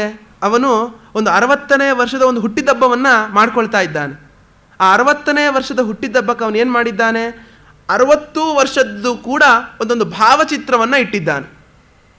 ಒಬ್ಬರು ಬಂದರು ಹುಟ್ಟಿದಬ್ಬಕ್ಕೆ. ಬಂದಾಗ ಇದು ಯಾರು ಅಂತ ಕೇಳಿದ್ರು. 1ನೇ ವರ್ಷದ ಭಾವಚಿತ್ರವನ್ನು ತೋರಿಸಿ. ನಾನೇ ಅಂದ. 10ನೇ ವರ್ಷದ ಹುಟ್ಟಿದಬ್ಬದಲ್ಲಿ ಅವನ ವರ್ಷದಕ್ಕೆ ತೋರಿಸಿ, ಇದು ಯಾರು ಅಂತ ಕೇಳಿದ್ರು. ನಾನೇ ಅಂದ. 20ಕ್ಕೂ ನಾನೇ ಅಂದ, 50ಕ್ಕೂ ನಾನೇ ಅಂದ, 60ಕ್ಕೂ ನಾನೇ ಅಂತ ಅಂದ್ಕೊಳ್ತೀಯಾನೆ. ನಾನು ಅನ್ನೋದು ಏನಿದೆ ಅದು ಬದಲಾವಣೆ ಆಗೋದಿಲ್ಲ. ಶರೀರವೇ ನಾನು ಅಂದ್ಕೊಂಡ್ಬಿಟ್ಟಿದ್ದ ಅಂದರೆ ಅದು ಬದಲಾವಣೆ ಆಗಿಲ್ವಾ? 1ನೇ ವರ್ಷದ ಭಾವಚಿತ್ರದಂತೆಯೇ 20ನೇ ವರ್ಷದ ಭಾವಚಿತ್ರವೂ ಇದೆಯಾ? 20ನೇ ವರ್ಷದ ಭಾವಚಿತ್ರದಂತೆ 40ನೇ ವರ್ಷದ ಭಾವಚಿತ್ರವೂ ಇದೆಯಾ? ಇಲ್ಲ. ಹಾಗಿರಬೇಕಾದ್ರೆ ಭಾವಚಿತ್ರದಲ್ಲಿ ಅವನು ಹೇಳ್ತಾನೆ ನಾನು ಅಂತ. ಹಾಗಾದರೆ ಏನಂತ ತಿಳ್ಕೊಳ್ಬೇಕು ನಾವು? ನಾನು ಅಂದುಕೊಳ್ಳುತ್ತಿರುವಂತಹ ನಮ್ಮ ಸ್ವರೂಪ ಬದಲಾವಣೆ ಆಗದೇ ಇರುವಂಥದ್ದು. ನಾವು ಜೀವನದಲ್ಲಿ ಉದ್ಧಾರವಾಗಬೇಕು ಅಂದರೆ ಯಾವ ಚಿಂತನೆಯನ್ನು ಮಾಡಬೇಕು? ನಾನುವಿನ ಚಿಂತನೆಯನ್ನೇ ಮಾಡಬೇಕು. ಪರಮಪೂಜ್ಯ ಗುರುಗಳು DVG ಅವರು ಅವರ ಜೀವನ ಧರ್ಮಯೋಗ ಅಂತ ಒಂದು ಪುಸ್ತಕವಿದೆ, ಭಗವದ್ಗೀತೆಯ ಮೇಲೆ ವ್ಯಾಖ್ಯಾನ, ಅತ್ಯದ್ಭುತವಾಗಿರುವಂತಹ ವ್ಯಾಖ್ಯಾನ. ನಮ್ಮ ಸ್ವಾಮಿಗಳ ಗೀತೋಪನ್ಯಾಸ ಮತ್ತು ಗುರುಗಳ ಆ ಒಂದು ಜೀವನ ಧರ್ಮಯೋಗ ಎರಡನ್ನೂ ಎಲ್ಲ ಮುಮುಕ್ಷುಗಳೂ ಕೂಡ ಓದಲೇಬೇಕು. ಅಂತಹ ಸುಲಲಿತವಾದಂತಹ ಸರಳವಾದಂತಹ ಸಂಸ್ಕೃತದ ಜಂಜಾಟವಿಲ್ಲದಂತಹ ಗ್ರಂಥ. ಅದರೊಳಗೊಂದು ವಿಷಯವನ್ನು ಹೇಳಿದ್ದಾರೆ. ನಮಗೆ ಬ್ರಹ್ಮಸ್ವರೂಪ ಗೊತ್ತು, ನಮಗೆ ಇಡೀ ಪ್ರಪಂಚದ ಸ್ವರೂಪ ಗೊತ್ತಾ? ಪ್ರಪಂಚದಲ್ಲೊಟ್ಟು ಎಷ್ಟು ವಸ್ತುಗಳಿದೆ, ಎಷ್ಟು ಶಾಸ್ತ್ರಗಳಿದೆ? ಒಂದು ವೈದ್ಯಕೀಯ ಶಾಸ್ತ್ರವೇ ಬೇರೆ, ತಾಂತ್ರಿಕ ಶಾಸ್ತ್ರವೇ ಬೇರೆ, ಭೂಗೋಳ ಶಾಸ್ತ್ರವೇ ಬೇರೆ, ಖಗೋಳ ಶಾಸ್ತ್ರವೇ ಬೇರೆ, ಎಲ್ಲ ಶಾಸ್ತ್ರಗಳು ಬೇರೆ ಬೇರೆ. ಹಾಗಾದರೆ ಎಷ್ಟು ಆ ಒಂದು ಶಾಸ್ತ್ರಗಳಲ್ಲೂ ಎಷ್ಟು ವಿಧ. ವೈದ್ಯಕೀಯ ಶಾಸ್ತ್ರದಲ್ಲಿ ಮುಗಿತಾ ಕಣ್ಣಿನ ಒಂದು ವೈದ್ಯರೇ ಬೇರೆ, ಕಿವಿಯ ವೈದ್ಯರೇ ಬೇರೆ, ಆ ಒಂದು ಮೂತ್ರಪಿಂಡದ ವೈದ್ಯರೇ ಬೇರೆ, ಎಲ್ಲದಕ್ಕೂ ಬೇರೆ ಬೇರೆ ವೈದ್ಯರು. ಆ ಶಾಸ್ತ್ರಗಳು ಆಳ. ಪೂರ್ತಿಯಾಗಿ ಸಮುದ್ರದ ಒಳಗೆ ಏನೇನು ವಸ್ತುಗಳಿದೆ ಗೊತ್ತಾಗುತ್ತಾ ನಮಗೆ? ಪೂರ್ತಿಯಾಗಿ ನಮಗೆ ಪ್ರಪಂಚದ ಜ್ಞಾನವನ್ನು ಮಾಡ್ಕೊಳ್ಳೋಕ್ಕಾಗೋದಿಲ್ಲ. ಆಗತ್ತಾ? ಒಬ್ಬ ವ್ಯಕ್ತಿ ಎಲ್ಲ ಪ್ರಪಂಚದಲ್ಲಿರುವಂತಹ ಎಲ್ಲ ವಸ್ತುಗಳನ್ನು ತಿಳ್ಕೊಳ್ಳೋಕ್ಕಾಗತ್ತಾ? ಆಗೋದಿಲ್ಲ.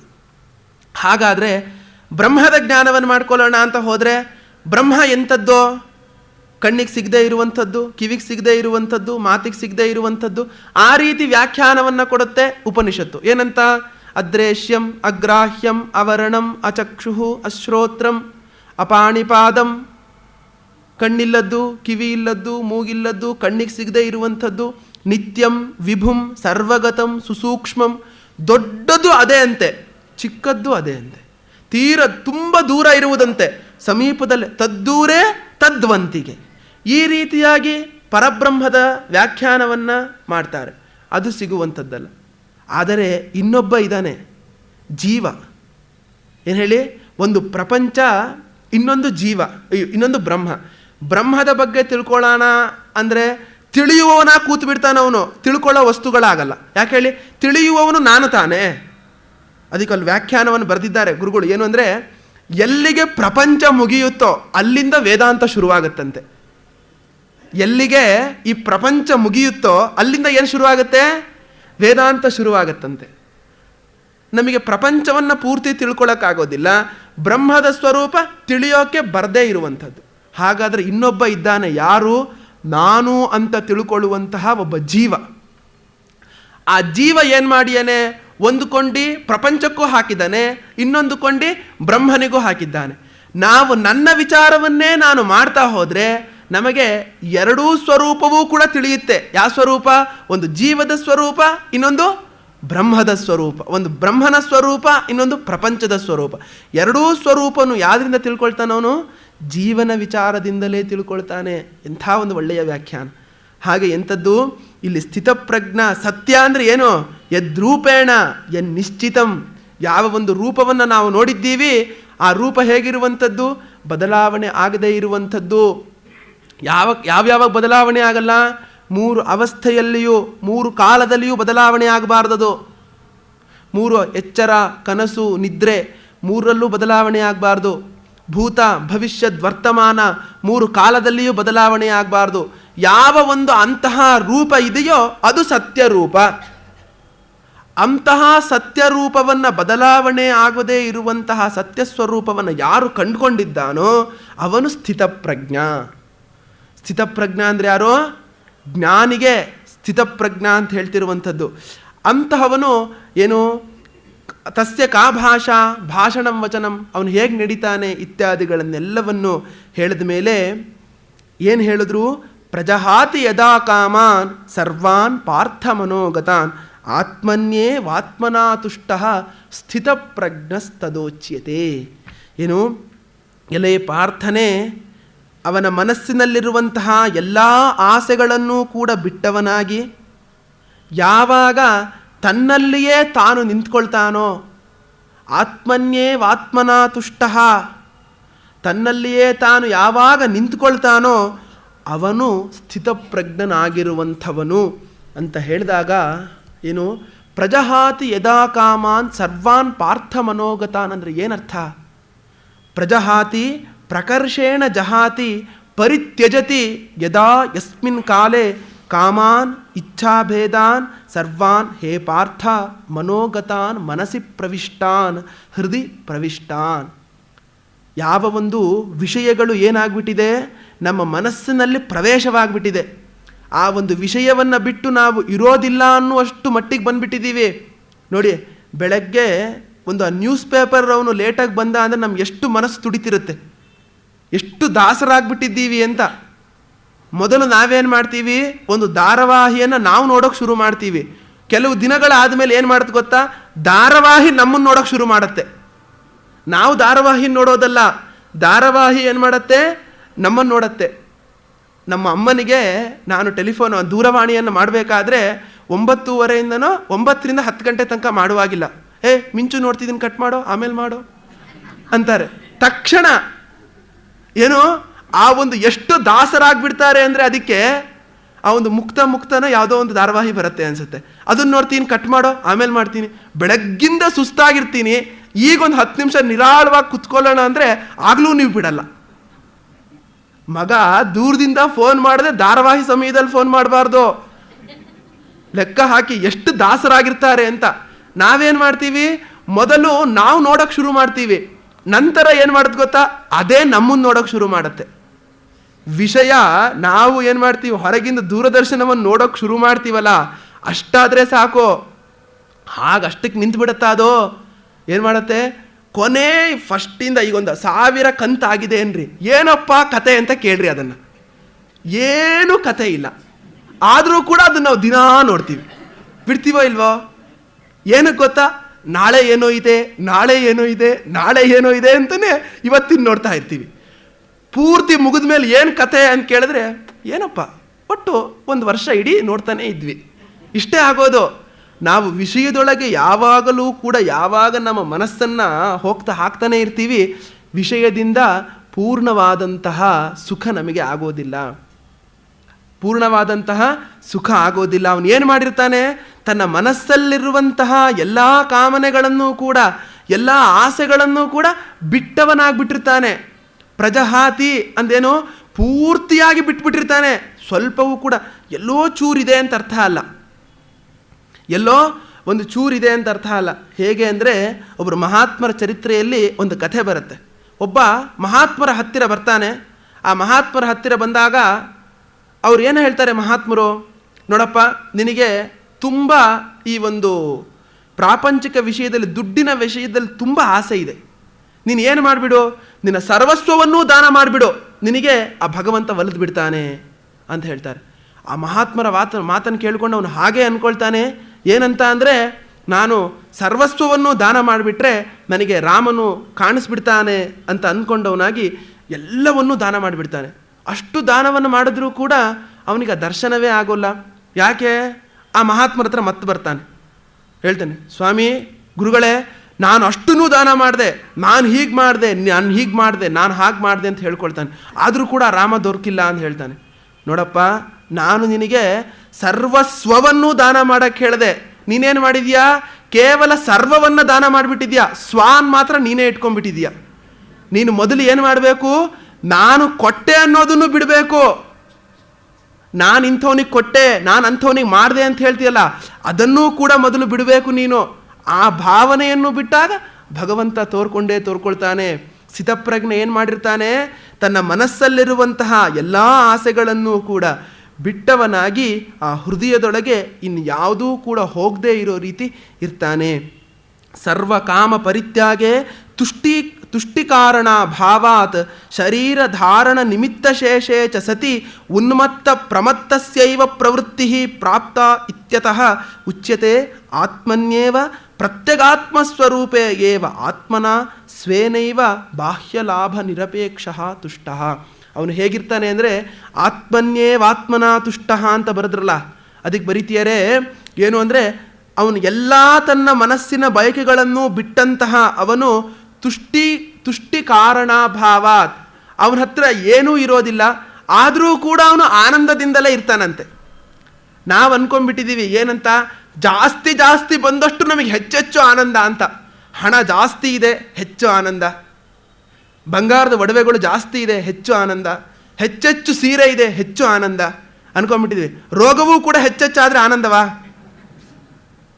ಅದು ಮಾತ್ರ ನಮಗೆ ಹೆಚ್ಚೆಚ್ಚಾಗಬಾರ್ದು. ನಮಗೆ ಯಾವುದು ಅನುಕೂಲವಾಗುತ್ತೋ ಅದು ಮಾತ್ರ ಹೆಚ್ಚೆಚ್ಚಾಗಬೇಕೇ ಹೊರತು ಯಾವುದು ಬೇಡವೋ ಅದು ಮಾತ್ರ ಆಗಬಾರ್ದು. ಹಾಗೆ ಇವನೇನಾಗ್ಬಿಟ್ಟಿದ್ದಾನೆ, ಇವನು ಆ ಒಂದು ಶರೀರ ಧಾರಣ ನಿಮಿತ್ತ ಶೇಷೆ, ಅವನು ಈ ಶರೀರವನ್ನು ಕಾಪಾಡಿಕೊಳ್ಬೇಕು, ಶರೀರವನ್ನು ಧಾರಣೆ ಮಾಡಿಕೊಳ್ಬೇಕು. ಅದಕ್ಕೋಸ್ಕರ ಎಷ್ಟು ಬೇಕೋ ಅಷ್ಟನ್ನೇ ಮಾಡ್ತಿರ್ತಾನೆ. ನಿಮಗೆಲ್ಲರಿಗೂ ಕೂಡ ಭಾಗವತದಲ್ಲಿ ಜಡಭರತನ ಕಥೆ ಬರುತ್ತೆ, ಗೊತ್ತಿರಬಹುದು. ಆ ಮೊದಲು ಭರತ ಮಹಾರಾಜ ಆಗಿರ್ತಾನೆ, ಋಷಿ ಆಗ್ತಾನೆ. ಆ ಋಷಿ ಒಂದು ಜಿಂಕೆಯ ವ್ಯಾಮೋಹದಿಂದ ಏನು ಮಾಡ್ತಾನೆ, ಆ ಜಿಂಕೆಯ ಚಿಂತನೆಯನ್ನೇ ಮಾಡ್ತಾ ಜಿಂಕಿಯಾಗಿ ಹುಟ್ಟುಬಿಡ್ತಾನೆ. ಆ ಜಿಂಕೆ ಶರೀರ ಬಿದ್ದೋಗದೇ ಕಾಯ್ತಿರ್ತಾನೆ. ಆಗ ಅವನು ರಾಜಕುಮಾರನಾಗಿ ಹುಟ್ಟುತ್ತಾನೆ, ಮತ್ತೆ ರಾಜಕುಮಾರನಾಗಿ ಹುಟ್ಟುತ್ತಾನೆ. ರಾಜಕುಮಾರನಾಗಿ ಯಾವಾಗ ಹುಟ್ಟಿದ ಅವನು ಜಡನಂತೆ ವರ್ತಿಸೋದಕ್ಕೆ ಪ್ರಾರಂಭವನ್ನು ಮಾಡ್ತಾನೆ.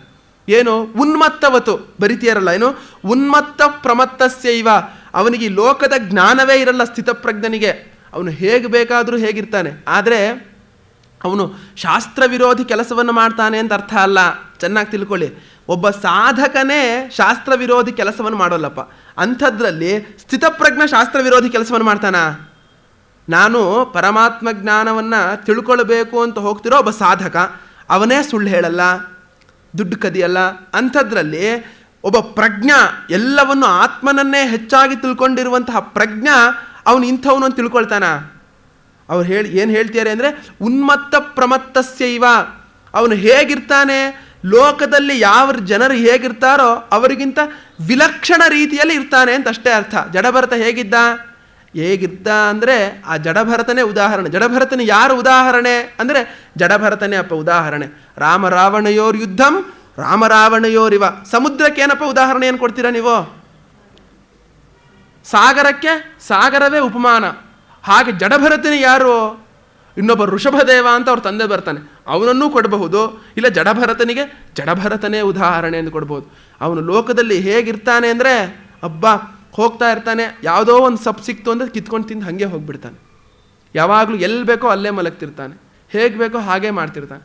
ಅಂತಹ ಉನ್ಮತ್ತ ಪ್ರಮತ್ತನಂತ ಇದ್ದರೂ ಕೂಡ ಏನು ಮಾಡ್ತಾನೆ? ಇತ್ಯತಃ ಆತ್ಮನ್ಯೇವ ಪ್ರತ್ಯಗಾತ್ಮ ಸ್ವರೂಪೇ ಏವ ಆತ್ಮನ. ಯಾಕೆ ಈ ರೀತಿ ಇರ್ತಾನೆ ಸ್ಥಿತಪ್ರಜ್ಞ ಸಾಧಕ ಅಂದರೆ ಅವನು ಹೊರಗಿನ ವಿಷಯಗಳಿಂದ ಆನಂದವನ್ನು ಬಯಸುವಂಥವನಲ್ಲ. ಅವನು ಏನು ಹೇಳಿ, ಹೊರಗಿನಿಂದ ನಾವೇನು ಮಾಡ್ತೀವಿ, ನಮಗೆ ಆನಂದ ಆಗಬೇಕು, ನನ್ನೊಳಗೆ ಆನಂದ ಇದೆ ಅಂತ ನಮಗೆ ಗೊತ್ತಾಗತ್ತಾ? ನಾವು ಯಾವುದಾದ್ರೂ ಒಂದು ವಸ್ತುವನ್ನು ಪಡಿಬೇಕು, ಆ ವಸ್ತುವನ್ನು ಅನುಭವಿಸ್ಬೇಕು, ಆಗ ಆನಂದ ಆಗತ್ತೆ ಅಂತಲೇ ನಾವು ತಿಳ್ಕೊಳ್ತಾನೇ ಬರ್ತಾ ಇದ್ದೀವಿ. ಇಲ್ಲಪ್ಪ ನಿನ್ನೊಳಗೆ ಆನಂದ ಇರುವಂಥದ್ದು ಅಂದರೆ ಹೋಗಿ ಸ್ವಾಮಿ ನಮಗಂತೂ ಅನುಭವದಲ್ಲಿಲ್ಲ ಅಂತ ಹೇಳ್ತೀವಿ. ಅನುಭವದಲ್ಲಿಲ್ಲ ಅಲ್ಲ, ಅನುಭವ ಮಾಡಿಕೊಳ್ಳೋದಕ್ಕೆ ಪ್ರಯತ್ನವನ್ನು ಪಡ್ತಿಲ್ಲ. ಇವನೇನು ಮಾಡ್ತಾನೆ ಸ್ಥಿತಪ್ರಜ್ಞ, ಯಾವಾಗ ಅಂಥ ಸ್ಥಿತಿಯಲ್ಲಿ ನಿಂತ್ಕೊಳ್ತಾನೆ, ಪ್ರತ್ಯಗಾತ್ಮ ಸ್ವರೂಪೇ ಏವ ಆತ್ಮನ ಸ್ವೇನೈವ ಬಾಹ್ಯ ಲಾಭ ನಿರಪೇಕ್ಷ ತುಷ್ಟ ಪರಮಾರ್ಥ ದರ್ಶನ ಅಮೃತ ರಸ ಲಾಭೇನ. ಅವನಿಗೇನಾಗಿರುತ್ತೆ? ಅಮೃತ ರಸ ಸಿಕ್ಬಿಟ್ಟಿರುತ್ತಂತೆ. ಯಾವ ಅಮೃತ ರಸ? ಆ ಪರಮಾತ್ಮನನ್ನು ಕಂಡುಕೊಂಡಾಗ ಯಾವ ರೀತಿ ನಮಗೊಂದು ಆನಂದ ಉಂಟಾಗುತ್ತೋ ಅಂತಹ ಒಂದು ಅಮೃತ ಸಿಕ್ಬಿಟ್ಟಿದೆ ಅವನಿಗೆ. ಅಮೃತ ಸಿಕ್ಕಂಥವನಿಗೆ ಮತ್ತೆ ಇನ್ನೊಂದನ್ನು ಅಪೇಕ್ಷೆ ಪಡ್ತಾನೆ ಅವನು, ಎಲ್ಲದನ್ನೂ ಕೂಡ. ಯಾಕೆ? ಅವನಿಗೆ ಸರ್ವಾತ್ಮ ಭಾವನೆ ಬಂದ್ಬಿಡತ್ತೆ. ಯಾರಿಗೆ ಸರ್ವಾತ್ಮ ಭಾವನೆ ಬರುತ್ತೋ ಏನು ಅಂದ್ಕೊಂಡ್ಬಿಡ್ತಾನೆ, ಈ ಪ್ರಪಂಚದಲ್ಲಿ ಏನೇನು ವಿಷಯಗಳಿದೆ ಎಲ್ಲವೂ ಕೂಡ ನಾನೇ, ಪ್ರಪಂಚದಲ್ಲಿರುವಂತಹ ಎಲ್ಲ ವಿಷಯಗಳು ಕೂಡ ನಾನೇ ಅಂತ ಅಂದ್ಕೊಳ್ತಾನಲ್ಲ ಅವನು. ಹಾಗನ್ಕೊಂಡಂತಹ ಒಬ್ಬ ಸ್ಥಿತಪ್ರಜ್ಞನಿಗೆ ಯಾವ ಒಂದು ಹೊರಗಿನ ವಿಷಯದಿಂದ ಆನಂದ ಉಂಟಾಗುತ್ತೆ? ಯಾವುದನ್ನು ಬಯಸೋದೇ ಇಲ್ಲ ಅವನು. ಬಯಸಿದ್ರೆ ತಾನೇ ಆನಂದ ಅಂತ ಆಗಬೇಕು. ಅವನು ಯಾವುದನ್ನು ಬಯಸದೇ ಇರೋದ್ರಿಂದ ಏನಾಗಿರುತ್ತೆ ಅವನಿಗೆ? ಪರಮಾರ್ಥ ದರ್ಶನ ಅಮೃತ ರಸ ಲಾಭೇನ. ಆ ಪರಮಾರ್ಥ ಸ್ವರೂಪವಾಗಿರುವಂತಹ ಪರಮಾರ್ಥ ಅಂದ್ರೇನೋ? ಏಕರೂಪೇಣ ಸ್ಥಿತ ಯೋ ಅರ್ಥ ಸ ಪರಮಾರ್ಥ. ಭಾಷ್ಯವಾಕ್ಯ ಇದು, ಶಾಂಕರ ಭಾಷ್ಯವಾಕ್ಯ. ಯಾವಾಗಲೂ ಕೂಡ ಒಂದೇ ರೂಪದಿಂದ ಇರಬೇಕು. ಅಂತಹ ಒಂದೇ ರೂಪದಿಂದಿರುವಂಥದ್ದನ್ನು ಪರಮಾರ್ಥ ಪರಮಾರ್ಥ ಅಂತ ಕರೀತಾರೆ. ಅಂತಹ ಪರಮಾರ್ಥನನ್ನು, ಪರಮಾತ್ಮ ಭಾವನನ್ನು ಕರ್ಕೊಂಡಿರುವಂತಹ ಅಮೃತ ರಸವನ್ನು ತೆಗೆದುಕೊಂಡಿರುವಂತಹ ಇವನು ಏನಾಗಿರ್ತಾನೆ? ಸಂಜಾತ ಅಲಂ ಪ್ರತ್ಯಯವಾನ್. ಇದು ಮುಖ್ಯವಾಗಿ ಬೇಕಾಗಿರುವಂತಹ ಸಾಧಕನಿಗೆ ಲಕ್ಷಣ. ಜ್ಞಾನ ಸಾಧನಕ್ಕೆ ಮುಖ್ಯ ಮೆಟ್ಟಲು ಏನು ಗೊತ್ತಾ? ಅಲಂ ಪ್ರತ್ಯಯ ಸಂಜಾತ ಆಗಿರಬೇಕು. ಅಲಂ ಪ್ರತ್ಯಯ ಅಂದ್ರೇನು? ಸಾಕು ಅನ್ನುವ ಭಾವನೆ. ಏನಪ್ಪ ಇದು ಬೇಡಪ್ಪ, ಸಾಕಪ್ಪ, ಇರೋದೇ ಸಾಕು ನನಗೆ. ಯಾರಿಗೆ ಎಲ್ಲದನ್ನೂ ಕೂಡ ಬೇಡ ಅಂತ ಹೇಳುವ ಒಂದು ಭಾವನೆ ಇರುತ್ತೆ, ಅವನಿಗೆ ನೀನು ಯಾವ ರೀತಿಯಿಂದ ಉಂಟು ಮಾಡ್ತೀಯಾ? ಬೈಕೆಯನ್ನು ಎಷ್ಟು ಕೊಟ್ಟರು, ಏನು ಕೊಟ್ಟರು ಬೇಡ ಅಂತಾನಪ್ಪ ಅವನು.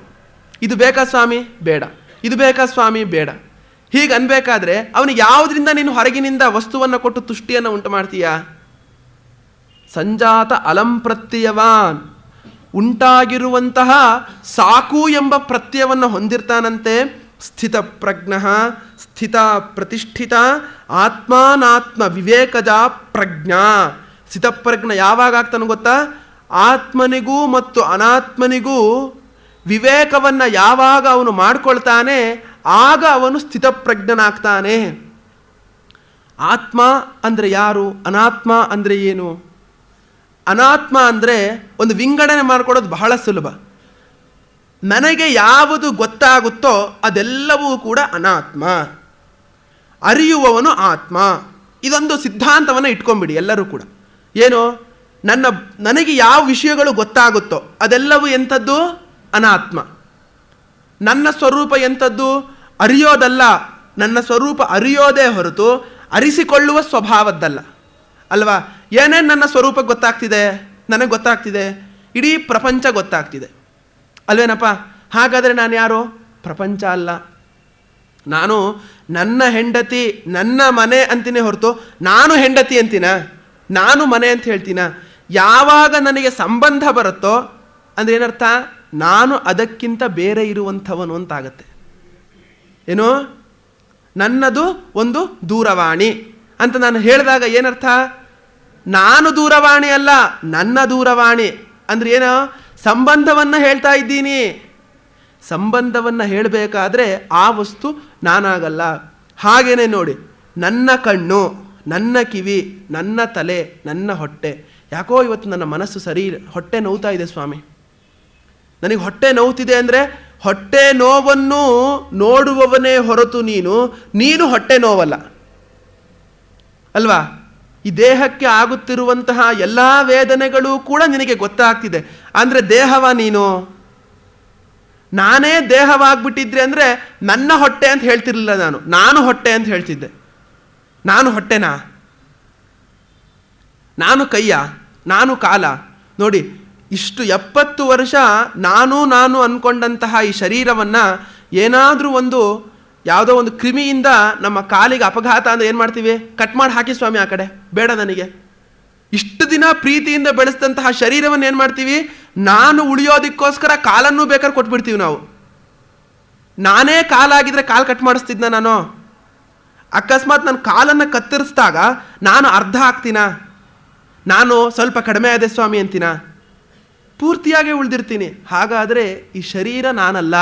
ಎಷ್ಟು ಚೆನ್ನಾಗಿ ಒಂದು ವಿವೇಕವನ್ನು ಭಾಷ್ಯಕಾರರು ಮಾಡಿಕೊಡ್ತಾರೆ ಅಂದರೆ ನಮಗೆ ಈ ಒಂದು ಶರೀರದ ಮೇಲಿರುವಂತಹ ಒಂದು ಅಭಿಮಾನದಿಂದಲೇ ಸಕಲ ಅನರ್ಥಗಳು ಕೂಡ ನಮಗೆ ಆಗ್ತಾ ಇರುವಂಥದ್ದು. ಈ ಶರೀರವನ್ನು ನಾನು ನಂದು ಅಂದ್ಕೊಳ್ತಾ ಇದ್ದೀನಲ್ಲ, ನಾನು ನಂದು ಅನ್ನೋದ್ರೊಳಗೆ ಏನಾಗುತ್ತೆ? ಇಷ್ಟೆಲ್ಲ ದುಃಖವಾಗ್ತಿದೆ ನಮಗೆ. ನೋಡಿ, ದುಃಖವಾಗೋದು ಕೂಡ ನಾನುವಿಗೆ ಯಾವುದು ಸಂಬಂಧಪಟ್ಟಿದೆಯೋ ಅದರಿಂದ ದುಃಖವೇ ಹೊರತು ನಾನುವಿಗೆ ಯಾವ ದುಃಖದ ಸಂಬಂಧವೂ ಇಲ್ಲ ಲೋಕದಲ್ಲೂ ಕೂಡ. ನಾನು ಅಂದ್ಕೊಳ್ತೀನಿ ನನ್ನ ಸ್ವರೂಪವನ್ನು, ಆ ನಾನುವೇ ಅಭಿಮಾನವನ್ನು ಬಿಟ್ಟಾಗ ಅವನೇ ಶುದ್ಧ ಚೈತನ್ಯ, ಅವನೇ ಆತ್ಮ. ಅಭಿಮಾನವನ್ನು ಹೊಂದಿದಾಗ ಜೀವೋ ಬ್ರಹ್ಮೈವ ನ ಅಪರಃ. ಜೀವನು ಸಾಕ್ಷಾತ್ ಬ್ರಹ್ಮನೇ ಹೊರತು ಅವನು ಎಂಥವನು? ಅನಾತ್ಮನಲ್ಲ. ಅವನು ಅನಾತ್ಮನಲ್ಲ ಅಂತ ಏನು ಹೇಳ್ತಾರೋ, ನಮಗೆ ದುಃಖವಾಗುತ್ತೆ ಅಂತ ಹೇಳ್ತೀವಲ್ಲ, ದುಃಖವಾಗೋದು ಕೂಡ ನನಗೆ ಸಂಬಂಧಪಟ್ಟಿದ್ದರಿಂದ ನನಗೆ ದುಃಖವೇ ಹೊರತು ಕೇವಲ ಒಂದು ಇನ್ನು ಬಾಹ್ಯವಾಗಿ ಬಂದು ಈ ಶರೀರವನ್ನೇ ನಾನು ಅಂತ ತಿಳ್ಕೊಂಡ್ರೂ ಕೂಡ ಎಷ್ಟು ದಿನ ನನಗೆ ಈ ಶರೀರಕ್ಕೆ ಅನಾರೋಗ್ಯ ಬರುತ್ತೆ? ನಂಗೆ ದುಃಖ ಆಗುತ್ತಲ್ಲ, ಅಯ್ಯೋ ನನ್ನ ಮಗ ಹೀಗೆ ಮಾಡಿಬಿಡ್ತಾನೆ ಸ್ವಾಮಿ, ನಮ್ಮನೇಲಿ ಇಷ್ಟೊಂದು ಕಷ್ಟ ಸ್ವಾಮಿ. ಯಾವಾಗಲೂ ನಾವು ದುಃಖವನ್ನು ಅನುಭವಿಸ್ತೀವಿನಲ್ಲ, ಅದು ಬರೀ ನನ್ನ ದುಃಖ ಅಲ್ಲ, ಅದು ಎಲ್ಲದರ ದುಃಖವನ್ನು ಸೇರಿಸಿ ನನ್ನ ದುಃಖ ಅಂತ ನಾನು ಅನ್ಕೊಂಡ್ಬಿಡ್ತೀನಿ ಅಲ್ವಾ? ನನ್ನ ತಮ್ಮನೋ ನನ್ನ ಮಗನೋ ತುಂಬ ಹೆಚ್ಚು ಮಾರ್ಕ್ಸ್ ತಗೊಂಡು ಪಾಸಾದ ಅಂದರೆ ಎಲ್ರಿಗೂ ಹೇಳ್ಕೊಂಬರ್ತೀನಿ, ಹೀಗೆ ಮಾಡಿಬಿಟ್ಟ ನನ್ನ ಮಗ ಅಂತ. ಅವನೇನಾದರೂ ಅನುತ್ತೀರ್ಣನಾಗ್ಬಿಟ್ಟ ಅಂತ ಏನು ಮಾಡ್ತೀವಿ? ಅಯ್ಯೋ, ತನ್ನ ತಲೆ ಮೇಲೆ ತಾನೇ ಅನುತ್ತೀರ್ಣನಾದಷ್ಟು ಭಾವನೆಯನ್ನು ಹೊಂದಿ ತಲೆ ತಗ್ಗಿಸ್ಕೊಂಡು ಮಾಡ್ತಿರ್ತಾನೆ. ಯಾಕೆ ಈ ಭಾವನೆ? ಅವನು ಯಾರವನೋ? ನಾನವನೋ? ನನಗೆ ದುಃಖವಾಗ್ತಿರೋದು ಕೂಡ ಎಂಥದ್ದು? ನಾನುವಿಗೆ ಸಂಬಂಧಪಟ್ಟಿದೆಯಲ್ಲ ಅದರಿಂದ ಹೆಚ್ಚು ದುಃಖವಾಗ್ತಿದೆಯೇ ಹೊರತು ಕೇವಲ ಶುದ್ಧ ನಾನುವಿಗೆ ದುಃಖವಿಲ್ಲ. ಹಾಗೆ ಈ ಒಂದು ಮನಸ್ಸು ಕೂಡ ನಮಗೆ ಗೊತ್ತಾಗ್ತಾ ಇದೆ. ಆತ್ಮ ಮತ್ತು ಅನಾತ್ಮನ ಹೇಗೆ ವಿಂಗಡಣೆ ಮಾಡ್ಕೊಳ್ಬೇಕು? ಅರಿವಿನ ಸ್ವರೂಪದಲ್ಲಿ ನಿಂತುಕೊಂಡು ವಿವೇಕವನ್ನು ಮಾಡಿದಾಗ ನಮಗೆ ಆತ್ಮ ಅನಾತ್ಮ ವಿವೇಕ ಗೊತ್ತಾಗತ್ತೆ. ಯಾಕೋ ನನ್ನ ಮನಸ್ಸು ಸರಿ ಇಲ್ಲ ಸ್ವಾಮಿ, ಎಷ್ಟು ದುಃಖ ಆಗ್ತಿದೆ ಗೊತ್ತಾ, ಎಂಥ ಆನಂದ ಆಗ್ತಿದೆ ಗೊತ್ತಾ, ಎರಡನ್ನೂ ಹೇಳ್ತೀವಿ. ಸುಖ ದುಃಖ ಎಲ್ಲ ಯಾವುದಕ್ಕೆ ಸಂಬಂಧಪಟ್ಟಂಥದ್ದು? ಮನಸ್ಸಿಗೆ ಸಂಬಂಧಪಟ್ಟಂಥದ್ದು. ಎಷ್ಟು ದುಃಖ ಆಗ್ತಿದ್ರೂ ಕೂಡ ಆ ದುಃಖವನ್ನು ನೀನು ನೋಡ್ತಾ ಇರ್ತೀಯ. ನನಗೆ ದುಃಖ ಆಗ್ತಿದೆ ಅಂತ ಹೇಳ್ತೀಯ ತಾನೆ, ಆದ್ದರಿಂದ ಏನೋ ದುಃಖಕ್ಕೂ ನಿಂಗೂ ಸಂಬಂಧ ಇಲ್ಲ. ನನಗೆ ಸುಖ ಆಗ್ತಿದೆ ಅಂತ ಹೇಳ್ತೀಯಲ್ಲ, ಹಾಗಂದೇನಾಗತ್ತೆ? ಸುಖಕ್ಕೂ ನಿನಗೂ ಸಂಬಂಧವಿಲ್ಲ. ಸುಖ ಮನಸ್ಸನ್ನು ಅರಿತಿದೆಯಾ ಅಂದರೆ ಏನರ್ಥ? ನೀನು ಮನಸ್ಸಿಗಿಂತಲೂ ನೀನು ಬೇರೆಯಾದವನೋ. ಬುದ್ಧಿಯೂ ಗೊತ್ತಾಗ್ತಿದೆ, ನಿಶ್ಚಯಾತ್ಮಕ ಬುದ್ಧಿ. ಏನು ಇದು ಮಾಡಬೇಕು ಮಾಡಬಾರ್ದು ಅನ್ನೋ ತೀರ್ಮಾನವನ್ನು ನಾವು ಮಾಡ್ತಿದ್ದೀವಿ ತಾನೆ, ಮಾಡ್ತಿದ್ದೀವೋ ಇಲ್ವೋ? ಇಂಥದ್ದನ್ನು ಮಾಡ್ತೀನಿ ಸ್ವಾಮಿ, ಇಂಥದ್ದನ್ನು ಮಾಡಲ್ಲ. ಹಾಗಂದಮೇಲೆ ಆ ಮಾಡುವುದನ್ನು ಮಾಡದೇ ಇರೋದನ್ನು ನಿಶ್ಚಯವನ್ನು ನಾನು ತಿಳಿತಿದ್ದೀನಿ ಅದೇನರ್ಥ? ಬುದ್ಧಿಗೂ ಸೂಕ್ಷ್ಮನಾಗಿರುವಂಥವನು ನಾನು. ಹೀಗೆ ನಾವೇನು ಮಾಡಬೇಕು? ಹಾಗಾದರೆ ಏನು ನಾನು? ಅರಿಸಿಕೊಳ್ಳುವ ವಸ್ತುವಲ್ಲ, ಅರಿಯುವ ಸ್ವರೂಪದವನು ನಾನು. ಬುದ್ಧಿಯೂ ಗೊತ್ತಾಗ್ತಾ ಇದೆ, ಮನಸ್ಸೂ ಗೊತ್ತಾಗ್ತಾ ಇದೆ, ಶರೀರವೂ ಗೊತ್ತಾಗ್ತಿದೆ, ಹೊರಗಿನ ವಿಷಯಗಳೂ ಗೊತ್ತಾಗ್ತಿದೆ. ಅಂದರೆ ಏನರ್ಥ? ಇವೆಲ್ಲದಕ್ಕಿಂತಲೂ ಕೂಡ ನಾನು ವಿಭಿನ್ನನಾದವನು, ಬೇರೆಯಾದವನು. ಅವನು ಯಾರು? ಶುದ್ಧ ಚೈತನ್ಯ. ಹೀಗೆ ನಾವು ಈ ಒಂದು ಚೈತನ್ಯದೊಳಗೆ ಯಾರು ನಿಂತಿರ್ತಾರೆ? ಸ್ಥಿತಪ್ರಜ್ಞನು ನಿಂತಿರ್ತಾನೆ. ಈ ಒಂದು ಚೈತನ್ಯದೊಳಗೆ ಆ ಒಂದು ಸ್ಥಿತಪ್ರಜ್ಞನು ನಿಂತು ಏನು ಮಾಡ್ತಿರ್ತಾನೆ?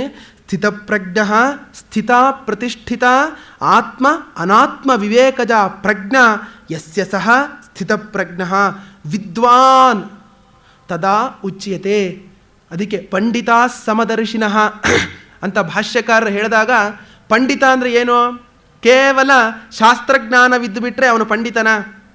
ನನಗೆ ಈ ಒಂದು ಶಾಂಕರ ಭಾಷ್ಯ ಗೊತ್ತು, ಯಜುರ್ವೇದವನ್ನು ಅಧ್ಯಯನ ಮಾಡಿದ್ದೀನಿ, ಕೊಂಚ ಮಟ್ಟಿಗೆ ಜ್ಯೋತಿಷ್ಯ ವಿಚಾರ ಗೊತ್ತು, ಹಾಗ ನಾ ಪಂಡಿತನ?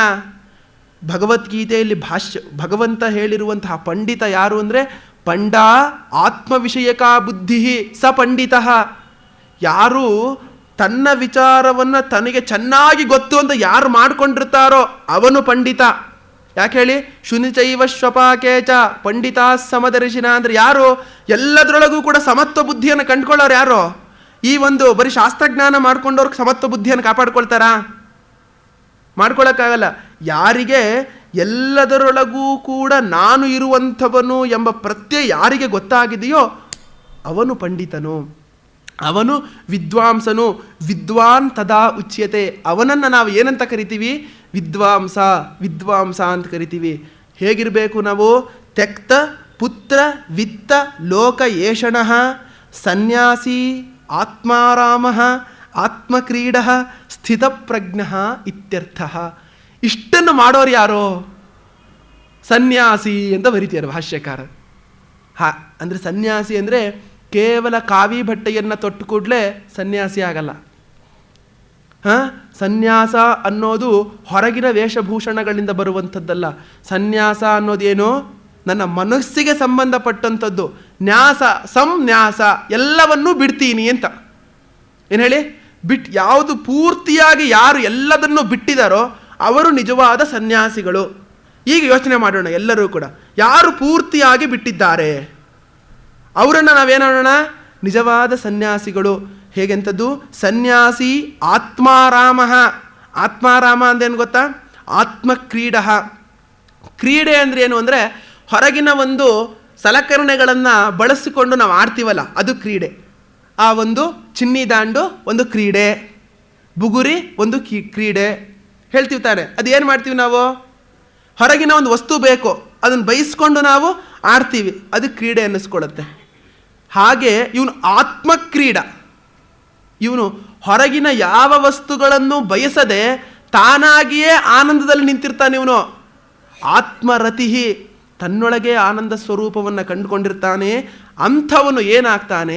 ಸ್ಥಿತಪ್ರಜ್ಞನಾಗ್ತಾನೆ.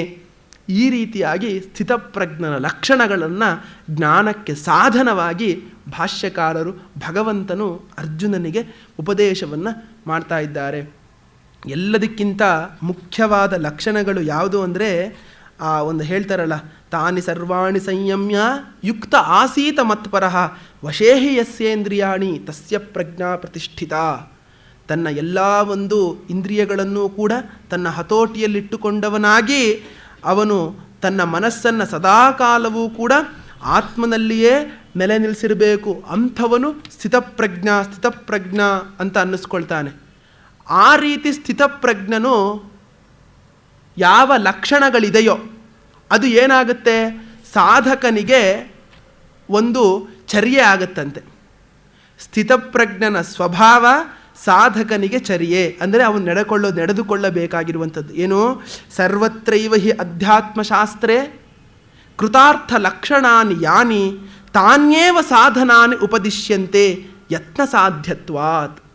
ಇಡೀ ವೇದಾಂತ ಶಾಸ್ತ್ರದಲ್ಲಿ ಯಾವುದು ಮಹಾತ್ಮರು ಈ ರೀತಿ ಇದ್ದರು, ಈ ರೀತಿ ಸ್ಥಿತಪ್ರಜ್ಞನು ಇರ್ತಾನೆ, ಈ ರೀತಿ ಭಗವದ್ಭಕ್ತನು ಇರ್ತಾನೆ, ಈ ರೀತಿ ಅಮಾನಿತ್ವಾದಿ ಗುಣಗಳನ್ನು ಹೊಂದಿರುವಂಥವನು ಇರ್ತಾನೆ ಅಂತ ಜ್ಞಾನಿಯ ಲಕ್ಷಣಗಳನ್ನು, ಜ್ಞಾನಿಯ ಸ್ವಭಾವ ಏನು ಇದೆ ಅದು ಏನಾಗುತ್ತೆ, ಸಾಧಕನಿಗೆ ಸಾಧನವಾಗುತ್ತಂತೆ. ಲೆಕ್ಕ ಮಾಡಿ ಎಂಥ ಚೆನ್ನಾಗಿ ಬರೀತಾರೆ ಭಾಷ್ಯಕಾರರು. ಯಾವುದು ಕೃತಾರ್ಥನ ಒಂದು ಸ್ವಭಾವವೋ ಅದು ಸಾಧಕನ ಸಾಧನೆ. ಅವರು ಆ ರೀತಿ ಮಾಡ್ತಿದ್ರಂತೆ, ನಾವು ಈ ರೀತಿ ಇರೋಣ. ಅವರು ಅಷ್ಟು ಸರಳವಾಗಿದ್ದರಂತೆ, ನಾವು ಇಷ್ಟೊಂದು ಸರಳವಾಗಿರೋಣ. ಅವರು ಯಾವಾಗಲೂ ಕೂಡ ಒಂದು ಜಪವನ್ನು, ನಾಮ ಜಪವನ್ನು ಮಾಡ್ತಿದ್ರಂತೆ, ನಾವು ಕೂಡ ನಾಮ ಜಪವನ್ನು ಮಾಡೋಣ. ಇದು ಏನನ್ನಿಸ್ಕೊಳತ್ತಿದು, ಕೃತಾರ್ಥನ ಲಕ್ಷಣಗಳನ್ನು ತೋರಿಸತ್ತೆ. ಆ ಒಂದು ಕೃತಾರ್ಥನ ಲಕ್ಷಣಗಳು ಯಾವುದಿದೆಯೋ ಅದು ಸಾಧಕನಿಗೆ ಒಂದು ಸಾಧನೆಯಾಗಿರುವಂಥದ್ದು. ಯಾಕೆ, ಯತ್ನ ಸಾಧ್ಯತ್ವ, ಇದು ಮುಖ್ಯವಾಗಿರುವಂಥದ್ದು ನಮ್ಮೆಲ್ಲರಿಗೂ ಕೂಡ. ಇದನ್ನು ಪ್ರಯತ್ನಪೂರ್ವಕವಾಗಿ ನಾವು ಪಡ್ಕೊಳ್ಬೇಕು, ಅವರಿಗದು ಸ್ವಭಾವ ಆಗಿಬಿಟ್ಟಿರುತ್ತೆ. ಅಗ್ನಿಯಲ್ಲಿ ಉಷ್ಣ ಏನದು ಸ್ವಭಾವ, ಸೂರ್ಯನಲ್ಲಿ ಬೆಳಕು ಸ್ವಭಾವ. ಹೇಗೆ ಆಯಾ ವಸ್ತುಗಳಲ್ಲಿ ಸ್ವಭಾವ ಆಗಿಬಿಟ್ಟಿರುತ್ತೋ ಹಾಗೇನೆ ಈ ಒಂದು ಜ್ಞಾನಿಗಳಿಗೆ, ಭಕ್ತನಿಗೆ ಏನಾಗ್ಬಿಟ್ಟಿರುತ್ತೆ, ಈ ಒಂದು ಲಕ್ಷಣಗಳು, ಅಕ್ರೋಧ ಇವೆಲ್ಲವೂ ಕೂಡ ಸಹಿಷ್ಣುತೆ ಮಾಡ್ಕೊಳ್ಳೋದು, ಇದೆಲ್ಲವೂ ಕೂಡ ಅವನ ಸ್ವಭಾವ ಆಗ್ಬಿಟ್ಟಿರುತ್ತೆ. ಅಂತಹ ಸ್ವಭಾವವನ್ನು ನಾವು ಏನು ಮಾಡೋಣ, ಆಚರಣೆಯಲ್ಲಿ ಮಾಡೋಣ. ಈ ರೀತಿ ಹೇಳಿದ ಮೇಲೆ ಕ್ರೋಧಾದ್ ಭವತಿ ಸಮೋಹ, ಸಮೋಹ ಸ್ಮೃತಿ ವಿಭ್ರಮ, ಸ್ಮೃತಿಭ್ರಂಶಾತ್ ಬುದ್ಧಿನಾಶ, ಬುದ್ಧಿನಾಶಾತ್ ಪ್ರಣಶ್ಯತಿ. ಇದು ಮುಖ್ಯ ಲಕ್ಷಣ. ಏನು, ಕ್ರೋಧಾದ್ ಭವತಿ ಸಮೋಹ, ಕ್ರೋಧದಿಂದ ಏನು ಉಂಟಾಗುತ್ತೆ, ಸಮೋಹ ಉಂಟಾಗುತ್ತೆ.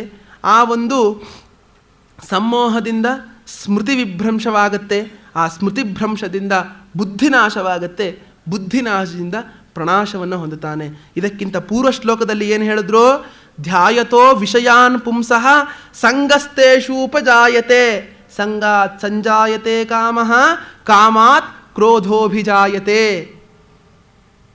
ಧ್ಯಾಯತೋ ವಿಷಯಾನ್ ಪುಂಸಃ, ಯಾವ ಒಬ್ಬ ವಿಷಯಿ, ಯಾರು ಆ ವಿಷಯವನ್ನು ಧ್ಯಾನವನ್ನು ಮಾಡ್ತಿರ್ತಾನೋ ಅಂದರೆ ಅದನ್ನು ಪಡಿಬೇಕು ಎಂಬ ಒಂದು ಹಂಬಲವನ್ನು ಅವನು ಪಡ್ತಿರ್ತಾನೋ, ಅವನು ಏನು ಮಾಡಿಬಿಡ್ತಾನೆ, ಸಂಗಸ್ತೇಷು ಉಪಜಾಯತೆ, ಆ ಸಂಘದ ಒಳಗೆ ಅವನು ಹೋಗಿ ಸೇರ್ಕೊಂಡ್ಬಿಡ್ತಾನಂತೆ.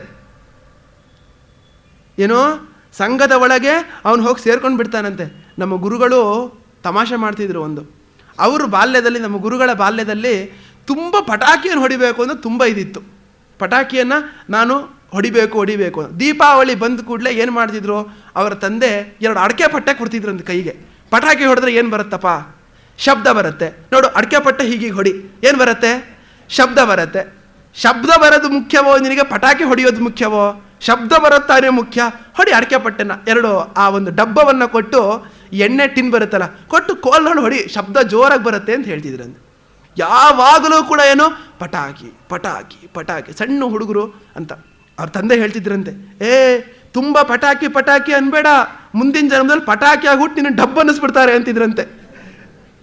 ಮುಂದಿನ ಜನ್ಮದಲ್ಲಿ ಯಾವುದನ್ನು ನೀನು ಚಿಂತನೆ ಮಾಡ್ತೀಯೋ ಅದೇ ಆಗಿ ಹುಟ್ಟುಬಿಡ್ತೀಯೋ, ಮುಂದಿನ ಜನ್ಮದಲ್ಲಿ ನಿನ್ನನ್ನು ಯಾರು ಸುಸುರು ಬತ್ತಿ ಇಟ್ಟು ಡಬ್ಬ ಅನ್ನಿಸ್ಬಿಡ್ತಾರೆ, ಹುಷಾರು ಅಂತಿದ್ರಂತೆ. ಹಾಗೆ ಏನು, ನಾವು ಅದು ಬೇಕು ಅಂತ ಬಯಸ್ತಿದ್ರೆ ಏನಾಗುತ್ತೆ, ನಾವು ಅದೇ ಆಗಿ ಹುಟ್ಟುಬಿಡ್ತೀವಂತೆ. ಅದು ಏನಾದರೂ ಸಂಘದಿಂದ ಏನುಂಟಾಗುತ್ತೆ ನಮಗೆ, ಸಂಜಾಯತೆ ಕಾಮಃ, ಕಾಮ ಅಂದರೆ ಆಸೆ ಅಂತ.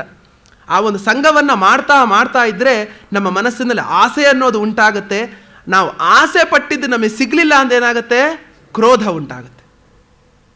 ಆಸೆ ಪಟ್ಟಿದ್ದು ನಮಗೆ ಸಿಗಲಿಲ್ಲ ಅಂದರೆ ಕ್ರೋಧ ಉಂಟಾಗುತ್ತೆ. ಒಂದೇ ಒಂದು ವಸ್ತು ಇದೆ, ಆ ವಸ್ತುವನ್ನು ಇಬ್ಬರು ಇಷ್ಟಪಡ್ತಿದ್ದಾರೆ, ಇಬ್ಬರು ಪರಮ ಆಪ್ತ ಸ್ನೇಹಿತರು. ಅದು ಒಬ್ಬನಿಗೆ ಸಿಕ್ಕರೆ ಇನ್ನೊಬ್ಬನಿಗೆ ಏನಾಗುತ್ತೆ, ಆ ವಸ್ತುವಿನ ಮೇಲಿರುವಂತಹ ಪ್ರೇಮದಿಂದ ವಸ್ತುವಿನ ಮೇಲೆ ತಾನೇ ಕ್ರೋಧ ಬರಬೇಕು, ವಸ್ತುವಿನ ಮೇಲೆ ಬರಲ್ಲ ಅವನಿಗೆ. ಅದನ್ನು ಯಾರು ಅನುಭವಿಸ್ತಾರೋ ಅವನ ಮೇಲೆ ಕ್ರೋಧವನ್ನು ಮಾಡೋಕೆ ಶುರು ಮಾಡ್ತಾನೆ. ಇದು ನ್ಯಾಯವಾ?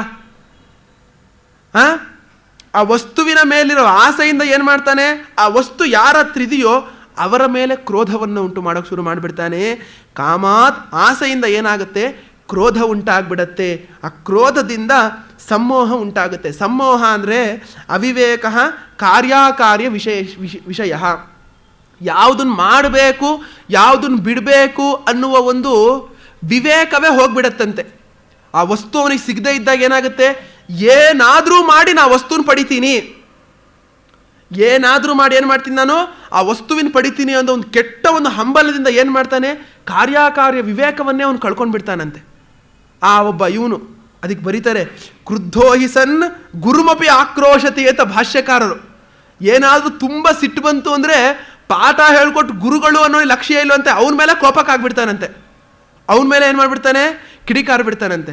ಈ ಒಂದು ವಿಷಯದಲ್ಲಿ ಒಂದು ಅನುಭವವನ್ನು ಹೇಳ್ತೀನಿ. ಏನು ಅಂದರೆ, ನಮಗೆ ವರ್ಷಕ್ಕೆ 2 ಸಲ ಊರಿಗೆ ಕಳಿಸ್ತಿದ್ರು ನಮ್ಮ ಗುರುಗಳು. ನಾವು ಪಾಠಶಾಲೆಯಲ್ಲಿ ಇರ್ಬೇಕಾದ್ರೆ 5 ವರ್ಷ ಪಾಠಶಾಲೆ ಇರ್ಬೇಕಾದ್ರೆ ಏನು, ಒಂದು ಗಣಪತಿಗೆ, ಇನ್ನೊಂದು ಯುಗಾದಿಗೆ. ಏನು ಹೇಳ್ತಿದ್ರು ಗುರುಗಳು, 19ನೇ ತಾರೀಕು ಗಣಪತಿ ಹಬ್ಬ ಅಂದರೆ ಎಲ್ಲರೂ ಕೂಡ 15ನೇ ತಾರೀಕು ಹೋಗೋಣ ಅಂತ 20 ದಿನದ ಮುಂಚೆಯೇ ತೀರ್ಮಾನ.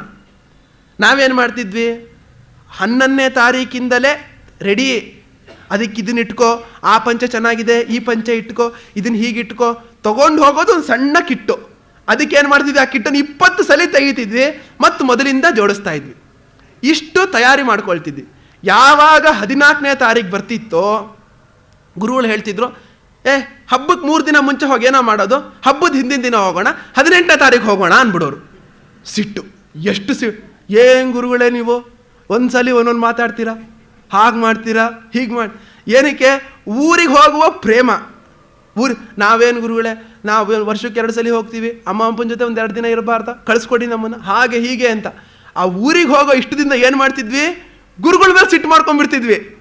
ಓ ಗುರುಗಳು ಯಾವಾಗಲೂ ಇದೇ ರೀತಿ, 2 ಸಲ ಯಾವಾಗ ಈ ರೀತಿ ಆಯಿತೋ, ನಾವು ಅವ್ರಿಗೆ ಇವತ್ತು ಹೋಗೋಣ ಅಂದರೆ ಅವತ್ತು ರೆಡಿನೇ ಆಗ್ತಿರ್ಲಿಲ್ಲ. ಯಾವಾಗ ಟ್ರೈನಿಗೆ 11 ಗಂಟೆಗೆ ಅಂದರೆ ಗುರುಗಳು ನೋಡ್ತಿದ್ರು ಎಷ್ಟೆಲ್ಲ ತಯಾರಿ ಮಾಡ್ತಾರೆ ಅಂತ. ಇವ್ರನ್ನ ಪರೀಕ್ಷೆ ಮಾಡ್ಬೇಕು ತಾನೆ, ಪರೀಕ್ಷೆ ಮಾಡೋದಕ್ಕೋಸ್ಕರವೇ ಇವತ್ತು ಬೆಳಗ್ಗೆ ಎದ್ದು ಸಂಧ್ಯಾಂದನೆ ಮುಗಿಸಿ ಹೊರಗೆ ಬಂದಮೇಲೆ ಇವತ್ತು ಬೇಡ್ರಪ್ಪ ಊರಿಗೆ ಹೋಗೋದು, ನಾಡಿದ್ದು ಹೋಗೋಣ ಅಂದ್ಬಿಡೋರು. ಎಲ್ಲರೂ ಬೇಗ ಸಂಧ್ಯಾವಂದನೆ ಮುಗಿಸಿ 11 ಗಂಟೆ ಟ್ರೈನಿಗೆ 9 ಗಂಟೆಗೆ ಊಟ. ಅಷ್ಟು ಒಂದು ಖುಷಿ, ಊರಿಗೆ ಹೋಗೋಣ ಅಪ್ಪ ಅಮ್ಮ ನೋಡೋಣ ಅಂದರೆ. ಆ ಒಂದು ಖುಷಿಲಿ ಕಳಿಸ್ತಿದ್ದಿದ್ದು 6 ದಿನ, ವರ್ಷಕ್ಕೆ 12 ದಿನ ಊರಷ್ಟೇ. ಇನ್ಯಾವ ರೀತಿಯಿಂದಲೂ ಊರು ಮದುವೆ ಆಗಲಿ, ಮುಂಜಿ ಆಗಲಿ, ಇತ್ಯಾದಿ ಇತ್ಯಾದಿ ಯಾವ ಕರ್ಮಕ್ಕೂ ಕೂಡ ಬಂದ್. ಈ ಟೈಪ್ ನೀವೇನು ಕಾರ್ಯಕ್ರಮನೂ ಬೇಕಾದರೆ ಗಣಪತಿ ಹಬ್ಬದ ಹಿಂದೆ ಮುಂದೆ ಇಟ್ಕೊಳ್ಳಿ, ಬೇಕಾದ್ರೆ ಕಳಿಸ್ತೀನಿ. ಮನೆಯವರಿಗೆ ಸೂಚನೆ ಕಳಿಸ್ಬೇಕಾದ್ರೇ, ಗಣಪತಿ ಹಬ್ಬದ ದಿನನೂ ಇಟ್ಕೊಂಡ್ರು ಪರವಾಗಿಲ್ಲ ಅಂತ. ಯಾರು ಇಟ್ಕೊಳ್ತಾರೆ ಸ್ವಾಮಿ? ಈ ರೀತಿನೇ ಹೇಳ್ಬಿಡೋರು ಅಪ್ಪ ಅಮ್ಮಂಗೆ. ಕರೆಯುವಾಗಿಲ್ಲ, ಅವ್ರು ನಮಗೆ ತಿಳಿಸುವಾಗೇ ಇಲ್ಲ ಇಂಥದ್ದೊಂದು ಕಾರ್ಯಕ್ರಮ ನಡೀತಿದೆ ಮನೆಯಲ್ಲಿ ಅಂತ. ನಡೆದ್ರೆ ತಾನೇ ಹೋಗ್ತೀನಿ ಅನ್ನೋದು. ಹಾಗೇನಾಗ್ಬಿಡ್ತಿದ್ವಿ, ಕ್ರುದ್ಧೋ ಹಿ ಸನ್ ಗುರುಮಪಿ ಆಕ್ರೋಶತಿ. ಕ್ರುದ್ಧನಾಗ್ಬಿಟ್ಟ ಅಂದರೆ ಏನು ಮಾಡ್ತಾನೆ ಅವನು, ಗುರುಗಳ ಮೇಲೆ ಕೋಪವನ್ನು ಮಾಡ್ಕೊಂಡ್ಬಿಡ್ತಾನಂತೆ. ಅಂದರೆ ಏನರ್ಥ, ಕಾರ್ಯಕಾರ್ಯ ವಿಶೇಷ. ಏನು ಮಾಡ್ತಾ ಇದ್ದೀನಿ, ನಾನು ಯಾರ ಮುಂದೆ ಮಾತಾಡ್ತಾ ಇದ್ದೀನಿ ಅನ್ನುವ ಪ್ರಜ್ಞೆಯನ್ನು ಕೂಡ ಅವನು ಕಳ್ಕೊಂಡು ಬಿಡ್ತಾನೆ. ಏನಾಗುತ್ತೆ, ಸಮ್ಮೋಹ ಸ್ಮೃತಿ ವಿಭ್ರಮ. ಸ್ಮೃತಿ ವಿಭ್ರಮ ಅಂದ್ರೇನು, ಶಾಸ್ತ್ರಾಚಾರ್ಯ ಉಪದೇಶ ಅಹಿತ ಸಂಸ್ಕಾರ ಜನಿತಾಯ ಸ್ಮೃತೆ ಸ್ಯಾತ್ ವಿಭ್ರಮ.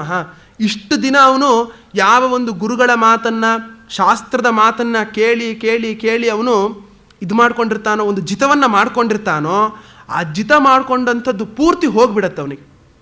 ಆ ಒಂದು ಸಮಯದಲ್ಲಿ ನೀವು ಏನೋ ಮತ್ತೂರಿನಲ್ಲಿ ಒಬ್ಬರು ಕಾಶಿ ಸುಬ್ರಾಯ ಅವಧಾನಿಗಳು ಅಂತ ಒಬ್ಬರಿದ್ದರು. ಮಹಾ ವೇದದಲ್ಲಿ ನಿಷ್ಣಾತರು ಅಂದರೆ ಏನು, ಅವರು ಒಮ್ಮೆ ಕಾಶಿಗೆ ಅವ್ರು ನಡ್ಕೊಂಡು ಹೋಗ್ತಿದ್ರಂತೆ. ಅಂತಹ ಎಷ್ಟು ಸಲ, 13 ಸಲ ನಡ್ಕೊಂಡು ಹೋಗ್ಯಾರಂತ ಮತ್ತೂರಿಂದ ಕಾಶಿಗೆ. ಆಗ ಯಾಕೆ ನಡ್ಕೊಂಡು ಹೋದ್ರು ಅನ್ನೋದೊಂದು ಘಟನೆ ಇದು. ಏನು, ಆ ಒಂದು ಎಂಥ ವೇದದಲ್ಲಿ ನಿಷ್ಣಾತರು ಅಂದರೆ ಅವರು ಕಾಶಿಗೆ ಹೋಗ್ಬೇಕಾದ್ರೆ ಪೂರ್ತಿ ವೇದ ಪಾರಾಯಣವನ್ನು ಮಾಡ್ಕೊಂಡು ಹೋಗೋದು, ಒಂದು 15 ಸಲ ವೇದ ಪಾರಾಯಣವನ್ನು ಮುಗಿಸೋದು, ಮತ್ತು ನಡ್ಕೊಂಡು ಹಾಗೆ ಬರೋದು. ಮತ್ತೂರಿಗೆ 3 ತಿಂಗಳು ನಡ್ಕೊಂಡು ಹೋಗೋದು, 3 ತಿಂಗಳು ನಡ್ಕೊಂಡು ಬರೋದು, 6 ತಿಂಗಳು ಹೊರಗಡೆನೇ ಇರ್ತಿದ್ರು. ಏನಕ್ಕೆ ಈ ರೀತಿ ಮಾಡ್ತಿದ್ರು ಅಂದರೆ, ಮಹಾ ಕೋಪಿಷ್ಟರು. ಎಷ್ಟು ಕೋಪವನ್ನು ಹೊಂದಿದ್ರು ಅಂದ್ರೆ ಅವರು ಅವರಿಗೆ ಆ ಕೋಪವನ್ನು ತಡ್ಕೊಳಕ್ಕಾಗ್ತಿರಲಿಲ್ಲ. ಅವ್ರಿಗೆ ಒಬ್ಬನೇ ಒಬ್ಬ ಮಗ ಇದ್ದ, ಆಗ್ತಾನೆ ಹುಟ್ಟು ಒಂದು 2-3 ತಿಂಗಳಾಗಿತ್ತು. ತೋಟದ ಕೆಲಸವನ್ನು ಮಾಡಿ ಬಂದರು, ಮಧ್ಯಾಹ್ನ ಮಲಗಿದಾಗ ಏನಾಗ್ಬಿಡ್ತು ಅಂದರೆ ಮಗು ಅಳಕ್ಕೆ ಶುರು ಮಾಡಿಬಿಡ್ತು. ಯಾವಾಗ ಮಗು ಅಳಕ್ಕೆ ಶುರು ಮಾಡ್ತಾ ತಡ್ಕೊಳಕ್ಕಾಗಲಿಲ್ಲ, ಆ ಮಗುನ ಏನು ಮಾಡಿಬಿಟ್ರು, ಕಟ್ಟೆ ಮೇಲೆ ಮಲಗಿಸ್ಬಿಟ್ರು, ಹೊರಗಿನ ಕಟ್ಟೆ ಮೇಲೆ ಮಲಗಿಸಿ ಇವ್ರು ಬಂದು ಒಳಗೆ ಮಲಗಿಬಿಟ್ರು. ಹೋಗಿ ಮಗುನ ನೋಡ್ತಾರೆ, ನಾಯಿ ಕಿಚ್ಚಾಡ್ಬಿಟ್ಟಿತ್ತು ಆ ಮಗುನ.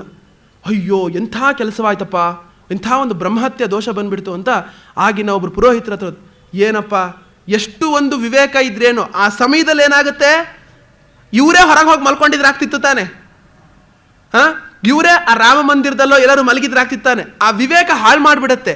ಯಾವಾಗ ಸ್ಮೃತಿ ಭ್ರಂಶವಾಗತ್ತೆ ನಮಗೆ, ಆ ಶಾಸ್ತ್ರದಿಂದ ಉಂಟಾದಂತಹ, ಶಾಸ್ತ್ರದ ಉಪದೇಶದಿಂದ, ಗುರುಗಳ ವಾಕ್ಯದಿಂದ ಉಂಟಾದಂತಹ ಉಪದೇಶ ಹಾಳಾಗ್ಬಿಡತ್ತೆ. ಆಗೇನಾಗುತ್ತೆ, ಕಾರ್ಯಕಾರ್ಯ ವಿವೇಕ, ನಾನು ಏನು ಮಾಡ್ತಾ ಇದ್ದೀನಿ ಅನ್ನೋದು ನಮಗೆ ಗೊತ್ತೇ ಆಗೋಲ್ಲ.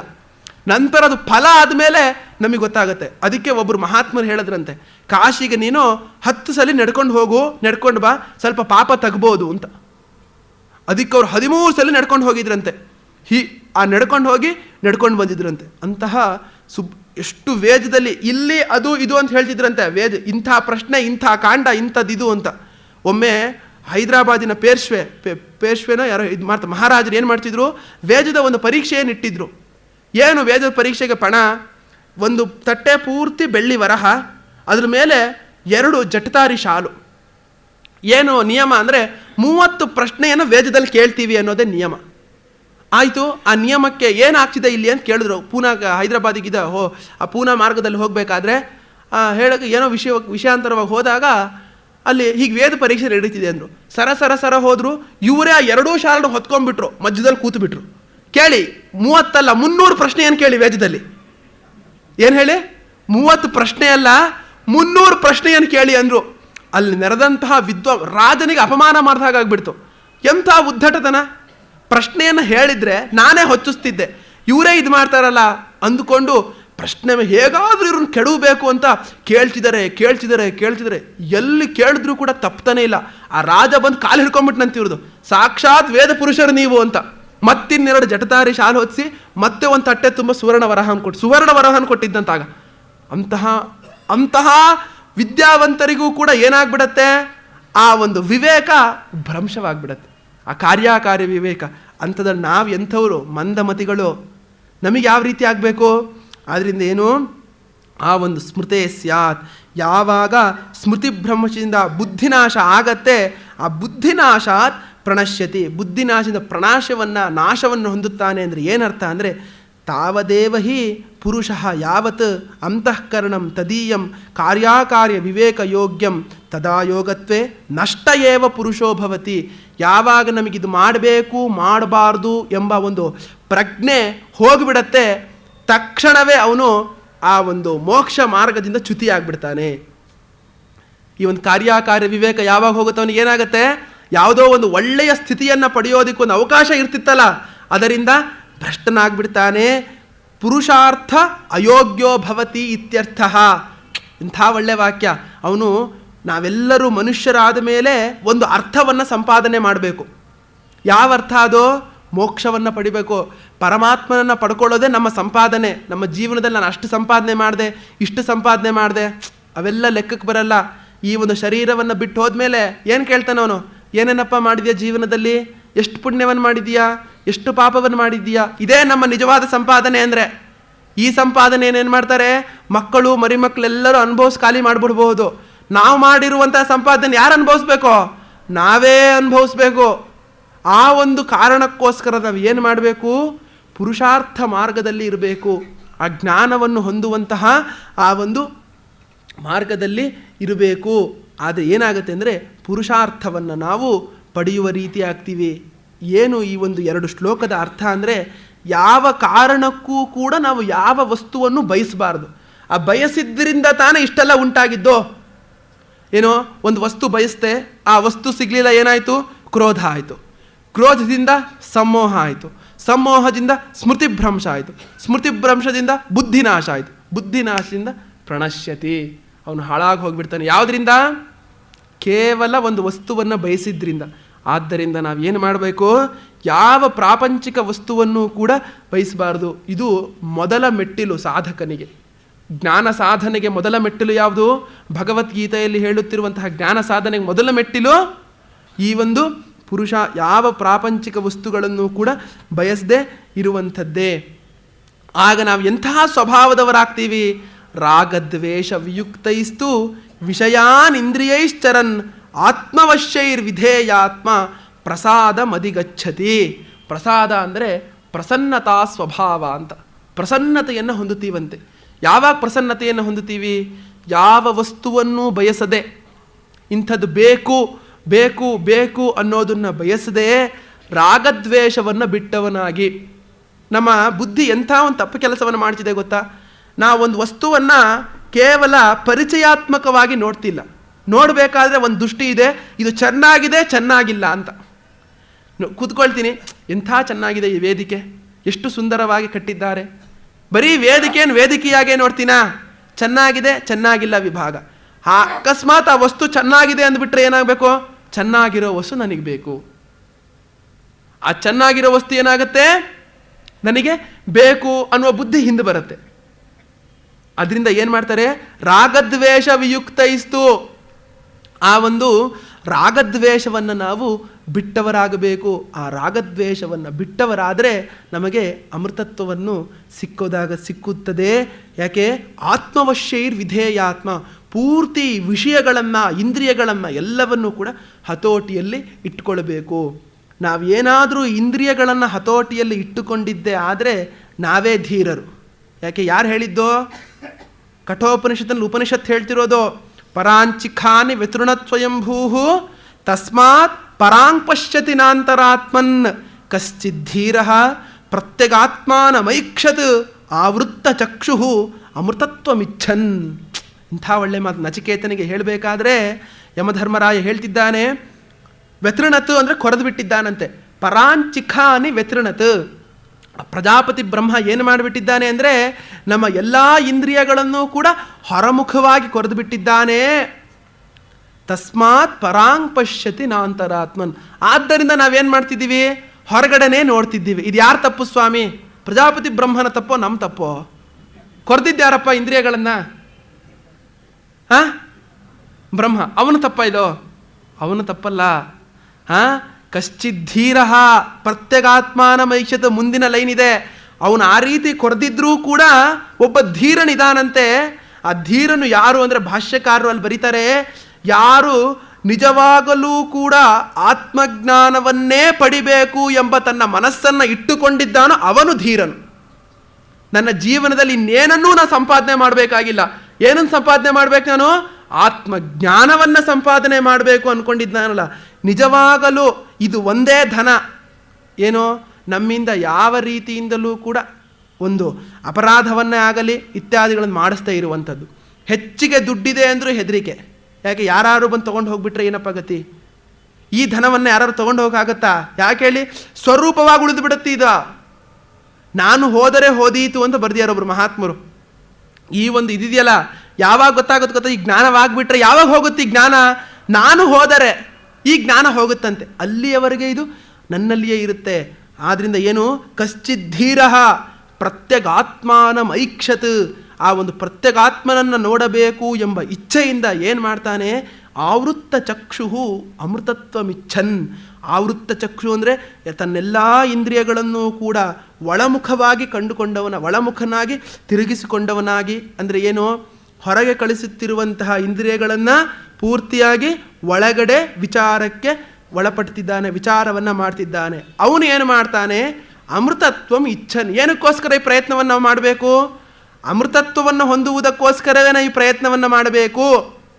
ಹಾಗೆ ಏನು ಹೇಳಿದ್ರು ಆ ಒಂದು ಪ್ರಸಾದ ಮದಿಗಚ್ಚತಿ. ಪ್ರಸಾದ ಅಂದ್ರೇನು? ಪ್ರಸನ್ನತಾ ಸ್ವಭಾವಕ್ಕೆ ಪ್ರಸಾದ ಅಂತ ಕರೀತಾರೆ. ಇಲ್ಲಿ ಆತ್ಮವಶ್ಯೈರ್ ವಿಧೇಯಾತ್ಮ ಪ್ರಸಾದ ಮದಿಗಚ್ಚತಿ ಅಂತ ಹೇಳಿದ್ರಲ್ಲ ಭಗವಂತ ಜ್ಞಾನ ಸಾಧನದಲ್ಲಿಯೇ. ಪ್ರಸಾದ ಅಂದರೆ ಪ್ರಸನ್ನತಾ ಅಂತೆ. ಯಾವಾಗಲೂ ಅವನ ಮುಖ ಪ್ರಸನ್ನತೆಯ ಒಂದು ಇದರೊಳಗೆ ಇರುತ್ತೆ ಅಂತೆ. ಇನ್ನೊಂದು ಅಮರದಲ್ಲಿ ಒಂದು ಇದಿದೆ, ಪ್ರಸನ್ನ ಅನ್ನೋ ಶಬ್ದಕ್ಕೆ ಆನೆ ಅಂತಲೂ ಅರ್ಥ ಇದೆ. ಪ್ರಸನ್ನೋ ಮತ್ತವಾರಣಃ ಅಂತ. ನಿಮ್ಮ ಮುಖ ಸ್ವಾಮಿ ಬಹಳ ಪ್ರಸನ್ನತೆಯಿಂದ ಕೂಡಿದೆ ಅಂದರೆ ಏನರ್ಥ? ಆನಂದದಿಂದ ಕೂಡಿದೆ. ಅವರು ನಮ್ಮ ಗುರುಗಳು ಯಾವಾಗಲೂ ತಮಾಷೆ ಮಾಡ್ತಿದ್ರು, ಸುದರ್ಶನ ನಿನ್ನ ಮುಖ ಯಾವಾಗಲೂ ಪ್ರಸನ್ನದ ರೀತಿ ಇರುತ್ತೆ ಕಣೋ ಅಂತ. ಏನರ್ಥ? ನಾವು ಯಾವ ರೀತಿ ಅರ್ಥ ಮಾಡ್ಕೊಳ್ಬೇಕಪ್ಪ? ನೀನು ಒಳ್ಳೆ ದಪ್ಪಗೆ ಎತ್ತರಕ್ಕಿದೆಯಾ ಅಂತ ಅರ್ಥ ಮಾಡ್ಕೊಳ್ಬೇಕಾ, ಇಲ್ಲ ಅಂದರೆ ಯಾವಾಗಲೂ ನಗ್ತಾ ನಗ್ತಾ ಇರ್ತೀಯಾ ಅಂತ ಅರ್ಥ ಮಾಡ್ಕೊಳ್ಬೇಕಾ? ಒಟ್ಟು ಮಾತಲ್ಲಿ ಎರಡೂ ಅರ್ಥ ಇದೆ ಸಂಸ್ಕೃತದಲ್ಲಿ. ಏನು, ವಾರಣ ಅಂತಲೂ ಅರ್ಥ ಇದೆ, ಯಾವಾಗಲೂ ನಗುತ್ತಿರುವ ಸ್ವಭಾವದವನು ಅಂತಲೂ ಅರ್ಥ ಇದೆ. ಆದರೆ ಜ್ಞಾನಿ ಹೇಗಿರ್ತಾನೆ, ತನ್ನ ಮುಖದಲ್ಲಿ ಯಾವ ಬದಲಾವಣೆಯೂ ತಗೊಳ್ಳೋದಿಲ್ಲ. ಈ ಒಂದು ಮುಖದ ಬದಲಾವಣೆಗೊಂದು ಉದಾಹರಣೆಯನ್ನು ಕೊಡಬೇಕು ಅಂದರೆ ಶ್ರೀರಾಮಚಂದ್ರನನ್ನು ಉದಾಹರಣೆಯಾಗಿ ಕೊಡಬಹುದು. ನಾಳೆಯ ಬೆಳಗ್ಗೆ ಪಟ್ಟಾಭಿಷೇಕ ಆಗ್ತಾ ಇದೆ, ರಾತ್ರಿ ಅಮ್ಮ ಹೇಳಿದ್ಲು ಏನಂತ, ನೀನು ಕಾಡಿಗೆ ಹೋಗಬೇಕು ಅಂತ. ಶ್ರೀರಾಮ ಪಟ್ಟಾಭಿಷೇಕ ಆಗತ್ತೆ ಅಂದಾಗೂ ಶ್ರೀರಾಮಚಂದ್ರನ ಮುಖ ಯಾವ ರೀತಿ ಇತ್ತೋ, ನೀನು ಕಾಡಿಗೆ ಹೋಗು ಅಂದಾಗೂ ಶ್ರೀರಾಮಚಂದ್ರನ ಮುಖ ಅದೇ ರೀತಿ ಇತ್ತಂತೆ. ಚೂರು ಬದಲಾವಣೆ ಇಲ್ಲ. ನಾವೇನು ಮಾಡ್ತೀವಿ, ಬಾಯಲ್ಲಿ ಹೇಳೋಕ್ಕಾಗಲಿಲ್ಲ ಅಂದರೂ ಕೂಡ ಮನಸ್ಸಲ್ಲಿ ನೊಂದ್ಕೊಳ್ತೀವಿ. ಆ ಮನಸ್ಸು ಮುಖದಲ್ಲಿ ಬದಲಾವಣೆ ತೋರಿಸ್ಬಿಡುತ್ತೆ. ರಾಮಚಂದ್ರನಿಗೆ ಮನಸ್ಸಲ್ಲೂ ಕೂಡ ಒಂದು ಇದಾಗಲಿಲ್ವಂತೆ, ಬದಲಾವಣೆ ಆಗಲಿಲ್ಲಂತೆ. ಅಷ್ಟೇ ತಾನೇ, ಒಂದೇ ಒಂದು ಅವಕಾಶ ಕೊಡು ನನಗೆ, ಅಮ್ಮನಿಗೆ ನಮಸ್ಕಾರ ಮಾಡ್ತೀನಿ, ಸೀತೆಗೆ ಹೇಳ್ತೀನಿ, ತಕ್ಷಣ ಹೊರಡ್ತೀನಿ, ಇಷ್ಟಕ್ಕೆ ಅವಕಾಶ ಕೊಡಮ್ಮ, ಹೊರಟು ಬಿಡ್ತೀನಿ. ಈಗಲೇ ಹೊರಡು ಅಂದಕ್ಕೆ ಏನಂತಾನೆ, ಅಮ್ಮ ವಿದ್ಧಿ ಮಾಂ ಋಷುಭಿಸ್ತುಲ್ಯಂ, ನನ್ನನ್ನು ಋಷಿ ಅಂತ ತಿಳ್ಕೊ, ನಾನು ನಿನ್ನ ಮಗ ಅಲ್ಲ. ನಿನ್ನ ಮಗನಾಗಿದ್ದರೂ ಕೂಡ ನಾನು ಯಾವ ರೀತಿ ಇದ್ದೀನಿ ಗೊತ್ತಾ ನನ್ನ ಜೀವನದಲ್ಲಿ, ಕೇವಲಂ ಧರ್ಮಮಾಶ್ರಿತ.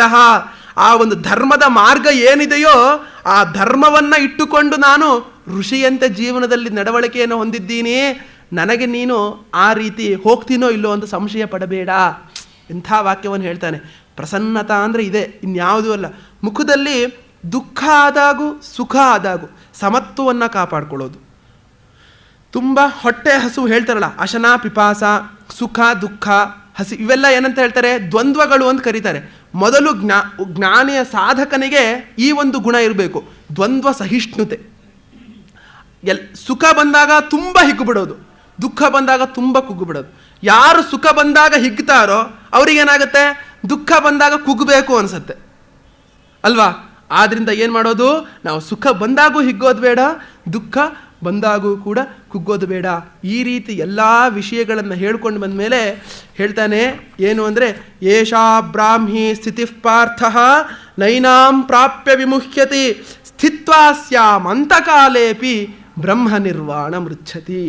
ಯಾರು ಇಂತಹ ಒಂದು ಸಾಧನೆಗಳನ್ನು ತನ್ನ ಜೀವನದಲ್ಲಿ ಅಳವಡಿಸಿಕೊಂಡಿದ್ದಾನೋ ಅವನಿಗೆ ಜ್ಞಾನ ಅನ್ನೋದು ಶತಸಿದ್ಧ. ಜ್ಞಾನ ಆಗತ್ತೆ ಅಂತ ಮತ್ತೆ ಹೇಳಬೇಕಾ?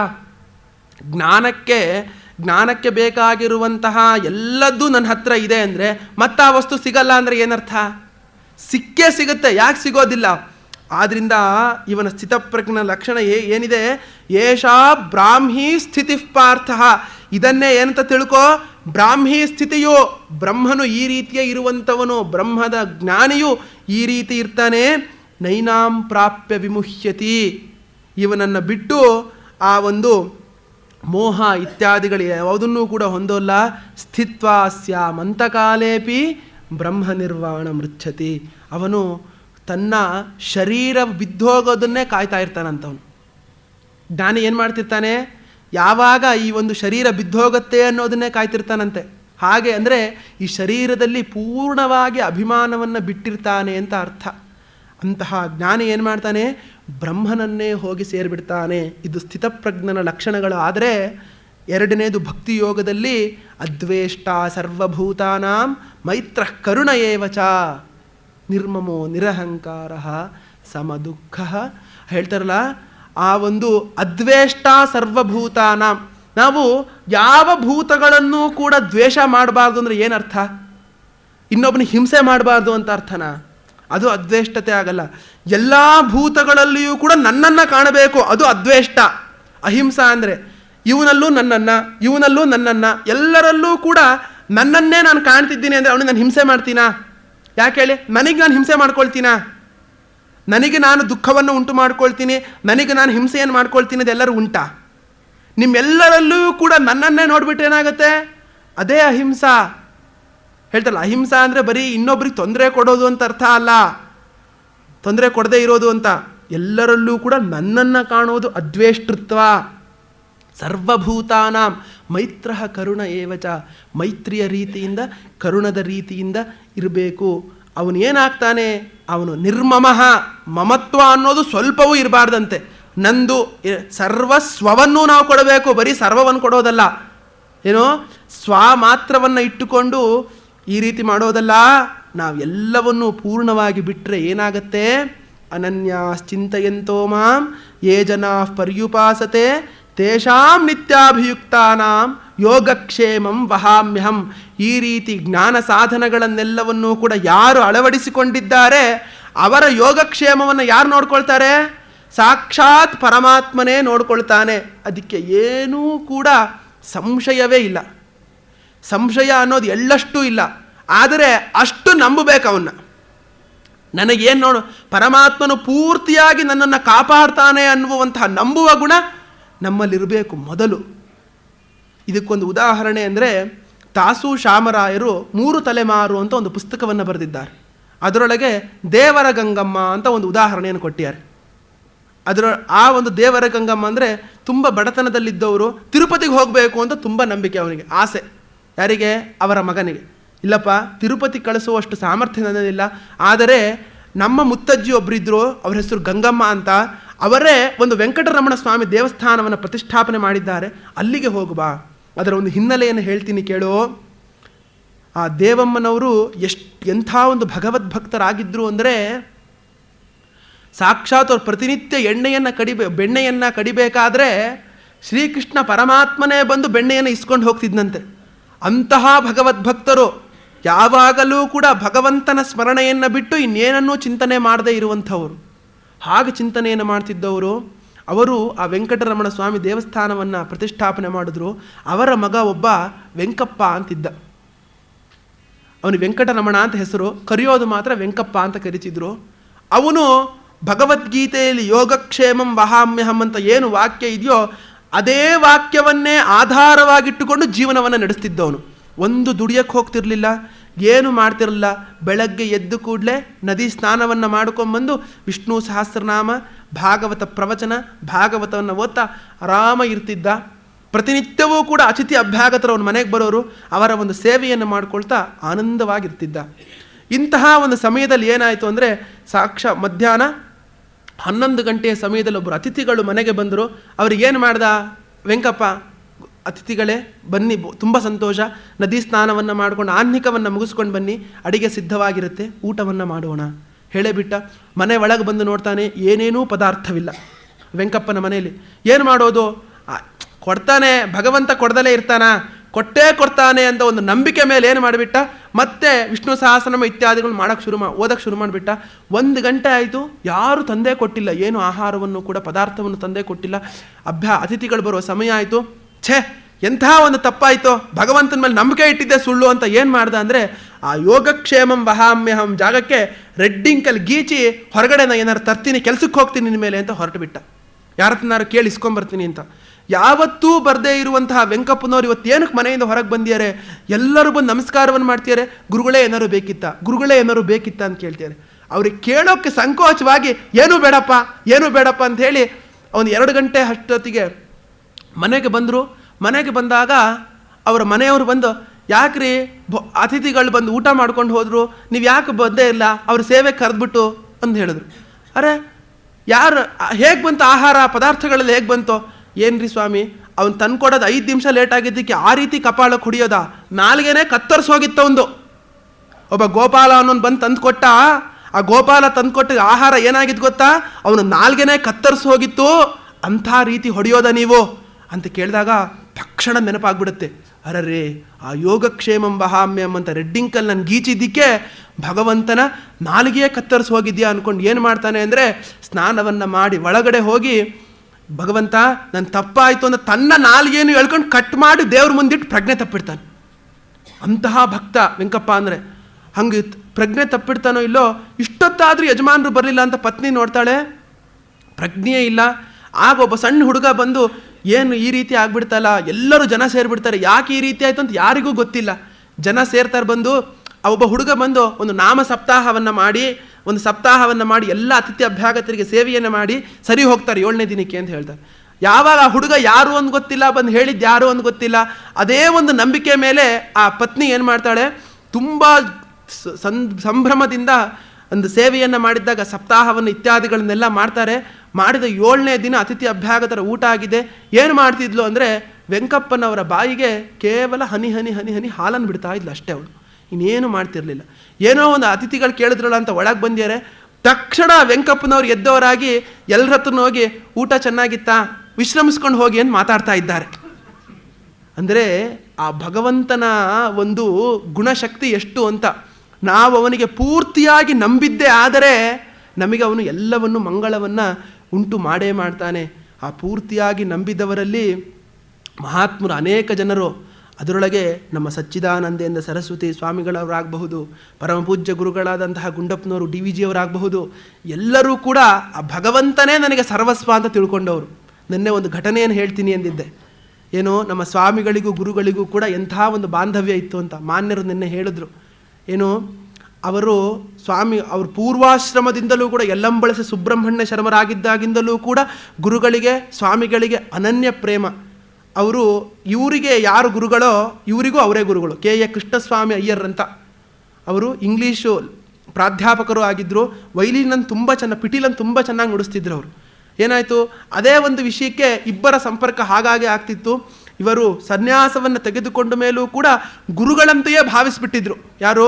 DVG ಅವರು ಸ್ವಾಮಿಗಳನ್ನು. ತುಂಬ ಅಂಥ ಸಾಧಕರು, ಗ್ರಂಥವನ್ನು ಬರೆಯುವುದರಲ್ಲಿ ಇಬ್ಬರು ಗ್ರಂಥವನ್ನು ಬರೆಯುವಂತಹ ಗ್ರಂಥಕರ್ತರು ಎಲ್ಲರೂ ಆದಾಗ, ಯಾವಾಗ ವಿದ್ವಾನೇವ ವಿಜಾನಾತಿ ವಿದ್ವಜ್ಜನ ಪರಿಶ್ರಮಂ ಅಂತ ವಿದ್ವಾಂಸನಿಗೆ ಗೊತ್ತಾಗುತ್ತೆ ಅವನು ಎಂಥ ವಿದ್ಯಾವಂತ ಅಂತ. ಗುರುಗಳು ಹಾಗೆ ತುಂಬಿದ ಕೊಡ, ಅವರೂ ತುಂಬಿದ ಕೊಡ. ಏನಾಗ್ತಿತ್ತು, ಹಾಗೆ ಅವರ ಸಮಾಗಮ ಯಾವಾಗಲೂ ಕೂಡ ಭೇಟಿ ಆಗ್ತಿತ್ತು, ಎಲ್ಲ ಆಗ್ತಿತ್ತು. ಅವರು ಒಮ್ಮೆ ಇದೇ ಒಂದು ಮನಸ್ಸಲ್ಲಿಟ್ಟುಕೊಂಡು ಏನಾಯಿತು ಅಂದರೆ ಹೋಗ್ತಾ ಇದ್ದಾರೆ. ಏನು ಅವರ ದರ್ಶನಕ್ಕೆ ಹೇಳಿದ್ನಲ್ಲ ನಿನ್ನೆ, ಆ ಒಂದು ದರ್ಶನಕ್ಕೆ ಹೋಗಿದ್ದಾರೆ. ಅಷ್ಟೊತ್ತಿಗೆ ಅವರಿಗೆ 93 ವರ್ಷ ಸ್ವಾಮಿಗಳಿಗೆ ನಡೆಯೋಕ್ಕಾಗ್ತದೆ. 90 ವರ್ಷದ ಮುಂದೆ ಅವ್ರು ನಡೀತಿರ್ಲಿಲ್ಲ, ತೆವಳ್ತಾ ಇದ್ರು ಭೂಮಿಯೊಳಗೆ. ಈ ಕೈ ಇಟ್ಕೊಂಡು ಹೀಗೆ ಸಣ್ಣ ಅಂಬೆಗಾಲು ಹರಿತಾರಲ್ಲ ಆ ರೀತಿ ಹರಿತಾ ಇದ್ರು. ಹಾಗೆ ಹೋಗಿ ಸ್ವಾಮಿಗಳ ಹತ್ರ ಹೇಳಿದ್ರು.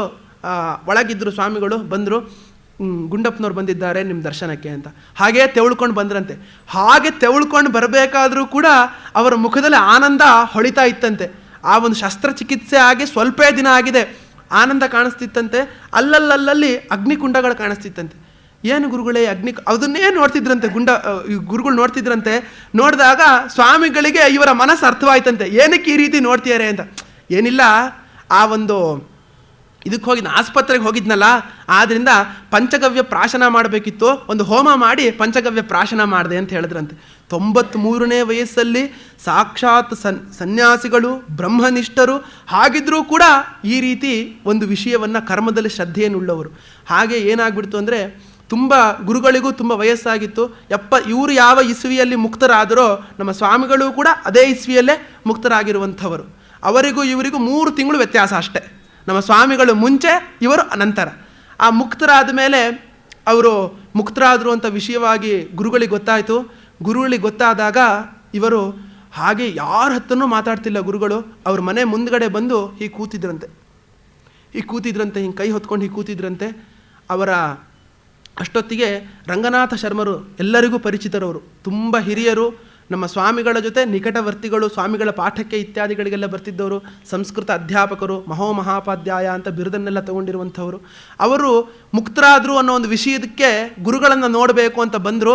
ಅಷ್ಟೊತ್ತಿಗಾಗಲೇ ಹೊಳೆನರಸೀಪುರಕ್ಕೆ ಪ್ರಸ್ಥಾನ ಆಗಿಬಿಟ್ಟಿತ್ತು ಅವರ ಪಾರ್ಥಿವ ಶರೀರ. ಆ ಒಂದು ಹೊಳೆನರಸೀಪುರಕ್ಕೆ ಯಾವಾಗ ಮಹಾಪಾಧ್ಯಾಯರು ಬಂದರು, ಪ್ರಸ್ಥಾನವಾಗಿತ್ತು.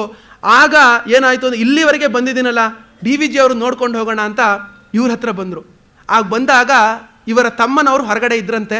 ಹೊರಗಡೆ ಇದ್ದಾಗ ಇಷ್ಟೋ ತನಕಲೂ ಕೂಡ ಇವರು ಈ ಕಟ್ಟೆ ಮೇಲೆ ಕೂತಿದ್ರು, ನಮ್ಮ ಅಣ್ಣನವ್ರು ಇಲ್ಲೇ ಕೂತಿದ್ರು, ಈಗ ತಾನೇ ಒಳಗಡೆ ಎದ್ದೋದ್ರು, ಗುರುಗಳು ಶರೀರವನ್ನು ನೋಡೋದಕ್ಕೋಸ್ಕರ ಇಲ್ಲೇ ಕೂತಿದ್ರು ಅಂತ ಹೇಳಿದ್ರಂತೆ. ಒಳಗಡೆ ಹೋದಾಗ ರಂಗನಾಥ ಶರ್ಮರು ಹಿಂಗೆ ನಿಂತಿದ್ರಂತೆ. ಒಳಗೆ ಬನ್ನಿ ಅಂತಲೂ ಕರಿತಿಲ್ಲ, ಕುಳಿತುಕೊಳ್ಳಿ ಅಂತಲೂ ಹೇಳ್ತಿಲ್ಲ, ಹೀಗೇ ತಲೆ ತಗ್ಗಿಸ್ಕೊಂಡು ಕೂತಿದ್ರಂತೆ. ಕೂತಾಗ ಒಂದ್ಸಲಿ ನೋಡಿದೆ, ಓಹ್ ಶರ್ಮರೇ ಬನ್ನಿ ಅಂತ ಕರೆದವರಾಗಿ ಎಂಥ ಮಾತನ್ನು ಹೇಳಿದ್ರಂತೆ ಅಂದರೆ, ನಿಜವಾಗಲೂ ನನ್ನ ತಂದೆ ತಾಯಿ ಹೋದಾಗೂ ನಂಗೆ ಇಷ್ಟು ದುಃಖ ಆಗಿರಲಿಲ್ಲ, ಅಷ್ಟು ದುಃಖವಾಗ್ತಿದೆ ನನಗೆ ಅಂದ್ರಂತೆ. ಸ್ವಾಮಿಗಳು ಹೋದಿದ್ದು ನನ್ನ ತಂದೆ ತಾಯಿಯವರು ಹೋದಾಗೂ ಕೂಡ ಇಷ್ಟೊಂದು ನನಗೆ ದುಃಖವಾಗಿರಲಿಲ್ಲ, ಅಷ್ಟೊಂದು ದುಃಖವಾಗ್ತಿದೆ ಅಂತ ಹೇಳಿದವರಾಗಿ ಅವರ ಹೇಳಿದ್ರಲ್ಲ, ತಲೆ ದಿಂಬಿದ ಅಡಿಯಿಂದ ಅವರ ಶೇಷವಸ್ತನ್ನು ತಗೊಂಡವರಾಗಿ ಅವರ ತಲೆ ಮೇಲೆ ಹಾಕ್ಕೊಂಡವ್ರಿಗೆ ಜೋರಾಗಿ ಅಳಕ್ಕೆ ಶುರು ಮಾಡಿಬಿಟ್ರಂತೆ. ಸಣ್ಣ ಮಗುಗಳ ಹತ್ತಂಗೆ ಹತ್ಬಿಟ್ರಂತೆ. ಯಾಕೆ ಅಂದರೆ ಎಂತಹ ಒಂದು ಭಾವಪೂರ್ಣ ಸಂಬಂಧ ಅಂತ ನಮ್ಮ ಗುರುಗಳಿಗೂ ಸ್ವಾಮಿಗಳಿಗೂ ಗುರುಗಳಿಗೂ. ಅಂತಹ ಮಹಾತ್ಮರು ಸ್ವಾಮಿಗಳು ಗುರುಗಳು ಅಂತಹವರ ಸನ್ನಿಧಿಯಲ್ಲಿ 2 ದಿನ ಅವಕಾಶ ಮಾಡಿಕೊಟ್ಟಿದ್ದು ನಮ್ಮೆಲ್ಲರ ಒಂದು ಭಾಗ್ಯ, ನನ್ನ ಒಂದು ಭಾಗ್ಯ ಅಂತಲೇ ತಿಳ್ಕೊಳ್ತೀನಿ. ಎಲ್ಲ ಮಹಾತ್ಮರಿಗೂ ಕೂಡ ವಂದನೆಯನ್ನು ಸಲ್ಲಿಸುತ್ತಾ, ನಾವೆಲ್ಲರೂ ಈ ಭಗವದ್ಗೀತೆಯಲ್ಲಿ ಹೇಳಿರುವಂತಹ ಒಂದು ಸಾಧನಗಳನ್ನು ರೂಢಿಯಾಗಿ ಮಾಡಿಕೊಂಡು ನಾವೆಲ್ಲರೂ ಆ ಮೋಕ್ಷವನ್ನು ಪಡೆಯೋಣ ಅಂತ ಹೇಳ್ತಾ ಇಂದಿನ ಒಂದು ಉಪನ್ಯಾಸವನ್ನು ಮಂಗಳ ಮಾಡ್ತೀನಿ. ಯತ್ರ ಯೋಗೇಶ್ವರಃ ಕೃಷ್ಣೋ ಯತ್ರ ಪಾರ್ಥೋ ಧನುರ್ಧರಃ ತತ್ರ ಶ್ರೀರ್ವಿಜಯೋ ಭೂತಿಃ ಧ್ರುವಾ ನೀತಿಃ ಮತಿರ್ಮಮ. ಅನನ್ಯಾಶ್ಚಿಂತಯಂತೋ ಮಾಂ ಯೇ ಜನಾಃ ಪರ್ಯುಪಾಸತೆ ತೇಷಾಂ ನಿತ್ಯಾಭಿಯುಕ್ತಾನಾಂ ಯೋಗಕ್ಷೇಮಂ ವಹಾಮ್ಯಹಂ. ಪರಿತ್ರಾಣಾಯ ಸಾಧೂನಾಂ ವಿನಾಶಾಯ ಚ ದುಷ್ಕೃತಾಂ ಧರ್ಮ ಸಂಸ್ಥಾಪನಾರ್ಥಾಯ ಸಂಭವಾಮಿ ಯುಗೇ ಯುಗೇ. ಕೃಷ್ಣಾರ್ಪಣಮಸ್ತು. ಇವತ್ತು ಈ 2 ದಿನಗಳ ಪ್ರವಚನ ಮಾಲೆಯನ್ನು ಖ್ಯಾತ ಉದ್ಯಮಿಗಳು, ನಮ್ಮ ಸಂಸ್ಥೆಯ ನಿರಂತರ ಅಭಿಮಾನಿಗಳು ಆದ ಶ್ರೀ ಪತ್ತಿ ಪಾಂಡುರಂಗ ಅವರು, ಅವರ ದಿವಂಗತ ಪತ್ನಿ ಶ್ರೀಮತಿ ಪ್ರೇಮಲೀಲಾ ಪಾಂಡುರಂಗ ಅವರ ಸ್ಮರಣೆಯಲ್ಲಿ ನೀಡಿರುವ ದತ್ತಿ ಆಶ್ರಯದಲ್ಲಿ ಈ ಕಾರ್ಯಕ್ರಮ ನಡೆದಿದೆ. ಶ್ರೀ ಪತ್ತಿ ಪಾಂಡುರಂಗ ಅವರಿಗೆ ತಮ್ಮೆಲ್ಲರ ಪರವಾಗಿ ಹಾಗೂ ಗೋಖಲೆ ಸಂಸ್ಥೆಯ ಪರವಾಗಿ ಕೃತಜ್ಞತೆಯನ್ನು ಸಲ್ಲಿಸ್ತಾ ಇದ್ದೇನೆ. ಅವರ ಪರಿವಾರಕ್ಕೆ ಸಕಲ ಶ್ರೇಯಸ್ಸು ಉಂಟಾಗಲಿ ಅಂತ ಹಾರೈಸ್ತೇನೆ. ಭಗವದ್ಗೀತೆಯಲ್ಲಿ ಜ್ಞಾನ ಸಾಧನಗಳು ಈ ವಿಷಯ ಕುರಿತು ಸಚ್ಚಿದಾನಂದ ಅಧ್ಯಾತ್ಮ ವಿದ್ಯಾನಿಲಯದ ಪ್ರಾಚಾರ್ಯರು ವಿದ್ವಾನ್ ಸುದರ್ಶನ ಶರ್ಮಾ ಅವರು ಉತ್ಕೃಷ್ಟವಾಗಿ ಉದ್ಬೋಧನೆ ಮಾಡಿದ್ದಾರೆ. ನಿನ್ನೆಯೇ ಅರಿಕೆ ಮಾಡಿದ ಹಾಗೆ ಹಾಗೂ ಇವತ್ತು ಕೂಡ ಪಂಡಿತರು ಸ್ಮರಣೆ ಮಾಡಿದ ಹಾಗೆ ಸಚ್ಚಿದಾನಂದ ಸರಸ್ವತಿ ಸ್ವಾಮಿಗಳಿಗೆ ನಮ್ಮ ಗುರುಗಳಾದ DVG ಅವರಿಗೆ 65 ವರ್ಷಕ್ಕೂ ಹೆಚ್ಚು ಕಾಲದ ಘನಿಷ್ಠ ಸಂಬಂಧ ಇತ್ತು. ಈ ವೇದಿಕೆಯಲ್ಲಿಯೇ ಸ್ವಾಮಿಗಳ ಅನುಗ್ರಹ ಭಾಷಣ ಕೇಳಲು ಸೌಭಾಗ್ಯ ನಮ್ಮಲ್ಲಿ ಅನೇಕರಿಗೆ ಸಿಕ್ಕಿತ್ತು. ಅದೇ ವೇದಿಕೆಯಲ್ಲಿ ಈಗ ಸ್ವಾಮಿಗಳ ಪ್ರಶಿಷ್ಯರು ಶ್ರೇಷ್ಠ ವಿದ್ವಾಂಸರು ಆದ ವಿದ್ವಾನ್ ಸುದರ್ಶನ ಶರ್ಮಾ ಅವರಿಂದ ಗೀತಾರ್ಥ ಪ್ರತಿಪಾದನೆ ಕೇಳುವ ಅವಕಾಶ ಒದಗಿದ್ದು ನಮಗೆ ಆನಂದ ತಂದಿದೆ. ಭಗವದ್ಗೀತೆ ಎಂಥ ಅತುಲನೀಯ ಗ್ರಂಥ ಅಂತ ಹೇಳುವ ಅಗತ್ಯ ಇಲ್ಲ. ಎಷ್ಟು ಮಟ್ಟಿಗೆ ಅಂತ ಹೇಳಿದ್ರೆ, ಯುಧಿಷ್ಠಿರನ ರಾಜ್ಯಾಭಿಷೇಕದ ನಂತರ ಒಂದು ಸಲ ಅರ್ಜುನ ಕೃಷ್ಣನ್ ಕೇಳ್ತಾನೆ, ಆವತ್ತು ಯುದ್ಧ ಭೂಮಿಯಲ್ಲಿ ನೀನೇನೇನೋ ಗಹನವಾದ ವಿಚಾರಗಳನ್ನೆಲ್ಲ ಹೇಳಿದ್ದೆ, ನನಗೆ ಮರ್ತು ಹೋಗಿದೆ, ದಯವಿಟ್ಟು ಇನ್ನೊಂದು ಸಲ ಹೇಳ್ತೀಯಾ ಅಂತ ಅರ್ಜುನ ಕೃಷ್ಣನ್ ಕೇಳ್ತಾನೆ. ಆಗ ಕೃಷ್ಣ ಹೇಳ್ತಾನೆ, ನಜಶಕ್ತಿಂ ಪುನರ್ವಕ್ತುಂ ಅಶೇಷೇಣ ಧನಂಜಯ ಪರಂಹಿ ಬ್ರಹ್ಮ ಕಥಿತಂ ಯೋಗಯುಕ್ತೇನ ತನ್ಮಯ. ನಾನು ಯಾವುದೋ ಸಮಾಧಿ ಸ್ಥಿತಿಯಲ್ಲಿ, ಯೋಗ ಸಮಾಧಿ ಸ್ಥಿತಿಯಲ್ಲಿ ಆಗ ನಿನಗೆ ಹೇಳಿದ್ದೆ, ಈಗ ನನಗೆ ಆ ಸ್ಥಿತಿ ಇಲ್ಲ, ಆದ್ದರಿಂದ ನಾನು ನಿನಗೆ ಹೇಳಬೇಕು ಅನಿಸಿದ್ರು ನಾನು ಅದನ್ನು ನಿನಗೆ ಹೇಳೋ ಸ್ಥಿತಿಯಲ್ಲಿ ಇಲ್ಲಪ್ಪ ಅಂತ ಭಗವಂತನೇ ಹೇಳಿದನಂತೆ. ಹೀಗೆ ಭಗವಂತನಿಗೆ ಇನ್ನೊಂದು ಸಲ ಆವರ್ತಿಸೋದಕ್ಕೆ ಆಗದಂಥ ಸಮಾಧಿ ಭಾಷೆಯಲ್ಲಿ ಆಕಾರ ತಿಳಿದಿರುವುದು ಭಗವದ್ಗೀತೆ ಎಂದ ಮೇಲೆ ಅದರ ಅತಿಶಯತೆ ಕುರಿತು ಹೇಳುವ ಅವಶ್ಯಕತೆ ಇಲ್ಲ. ಇನ್ನು 1000 ವರ್ಷಗಳಾದ ಮೇಲೂ ಮಾನವತೆಗೆ ಪಥದರ್ಶನ ಭಗವದ್ಗೀತೆಯಿಂದ ಸಿಗ್ತಾನೆ ಇರುತ್ತದೆ. ಅದೆಷ್ಟು ಕೋಟಿ ಜನರಿಗೆ ಅದು ಇವತ್ತಿಗೂ ಸಾಂತ್ವನ ನೀಡ್ತಾ ಇದೆ ಹೇಳೋದಕ್ಕೆ ಸಾಧ್ಯ ಇಲ್ಲ. ಅಂಥ ಗ್ರಂಥರತ್ನದ ಮುಖ್ಯ ಪ್ರಮೇಯಗಳನ್ನು ಪಂಡಿತರು ನಿನ್ನೆ ಮತ್ತು ಇವತ್ತು ನಮಗೆ ವಿವರಿಸಿದ್ದಾರೆ. ಇಡೀ ಭಗವದ್ಗೀತೆಯನ್ನೇ ಜ್ಞಾನಯೋಗ ಅಂತ ಕರೆದವರಿದ್ದಾರೆ. ಜ್ಞಾನ ಎಂದರೆ ಆವರಣ ಭಂಗಾನುಕೂಲೋ ವ್ಯಾಪಾರ. ನಮ್ಮ ಅಂತರಂಗಕ್ಕೆ ಮುಸುಕಿರುವ ಏನು ಕವಿದಿರುವ ಮುಸುಕು ಏನಿದೆ ಅದನ್ನು ಕಳಚಿ ಹಾಕುವುದಕ್ಕೆ ಜ್ಞಾನ ಅಂತ ಹೆಸರು. ಇದಕ್ಕಿಂತ ಮಹತ್ವದ ಪ್ರಕ್ರಿಯೆ ಜಗತ್ತಿನಲ್ಲಿ ಯಾವುದು ಇರುವುದು ಸಾಧ್ಯವಲ್ಲ. ಈ ಮುಖ್ಯವಾದ ಗೀತಾ ಬೋಧೆಯನ್ನು ಅವತರಿಸಿ ಸರಳವಾಗಿ ಆಸ್ವಾದನೀಯವಾಗಿ ಪಂಡಿತ ಸುದರ್ಶನ ಶರ್ಮಾ ಅವರು ವಿವರಿಸಿದ್ದಾರೆ. ಈ ಉಪಕಾರಕ್ಕೋಸ್ಕರ ಅವರಿಗೆ ನಾವೆಲ್ಲ ಋಣಿಗಳಾಗಿದ್ದೇವೆ. ಅವರ ಉದ್ಬೋಧನೆಯನ್ನು ಕೇಳುವ ಅನ್ಯ ಅವಕಾಶಗಳು ಮುಂದಿನ ದಿವಸಗಳಲ್ಲಿ ನಮಗೆ ಲಭಿಸಲಿ ಅಂತ ಹಾರೈಸ್ತಾ, ಈ ಮಾಲೆಯ ಪ್ರಾಯೋಜಕರಾದ ಶ್ರೀ ಪತ್ತಿ ಪಾಂಡುರಂಗ ಅವರು ದಯವಿಟ್ಟು ವೇದಿಕೆಗೆ ಬಂದು ಪಂಡಿತರಿಗೆ ಗೌರವ ಅರ್ಪಣೆ ಮಾಡಬೇಕು ಅಂತ ವಿನಂತಿ ಮಾಡ್ತೇನೆ.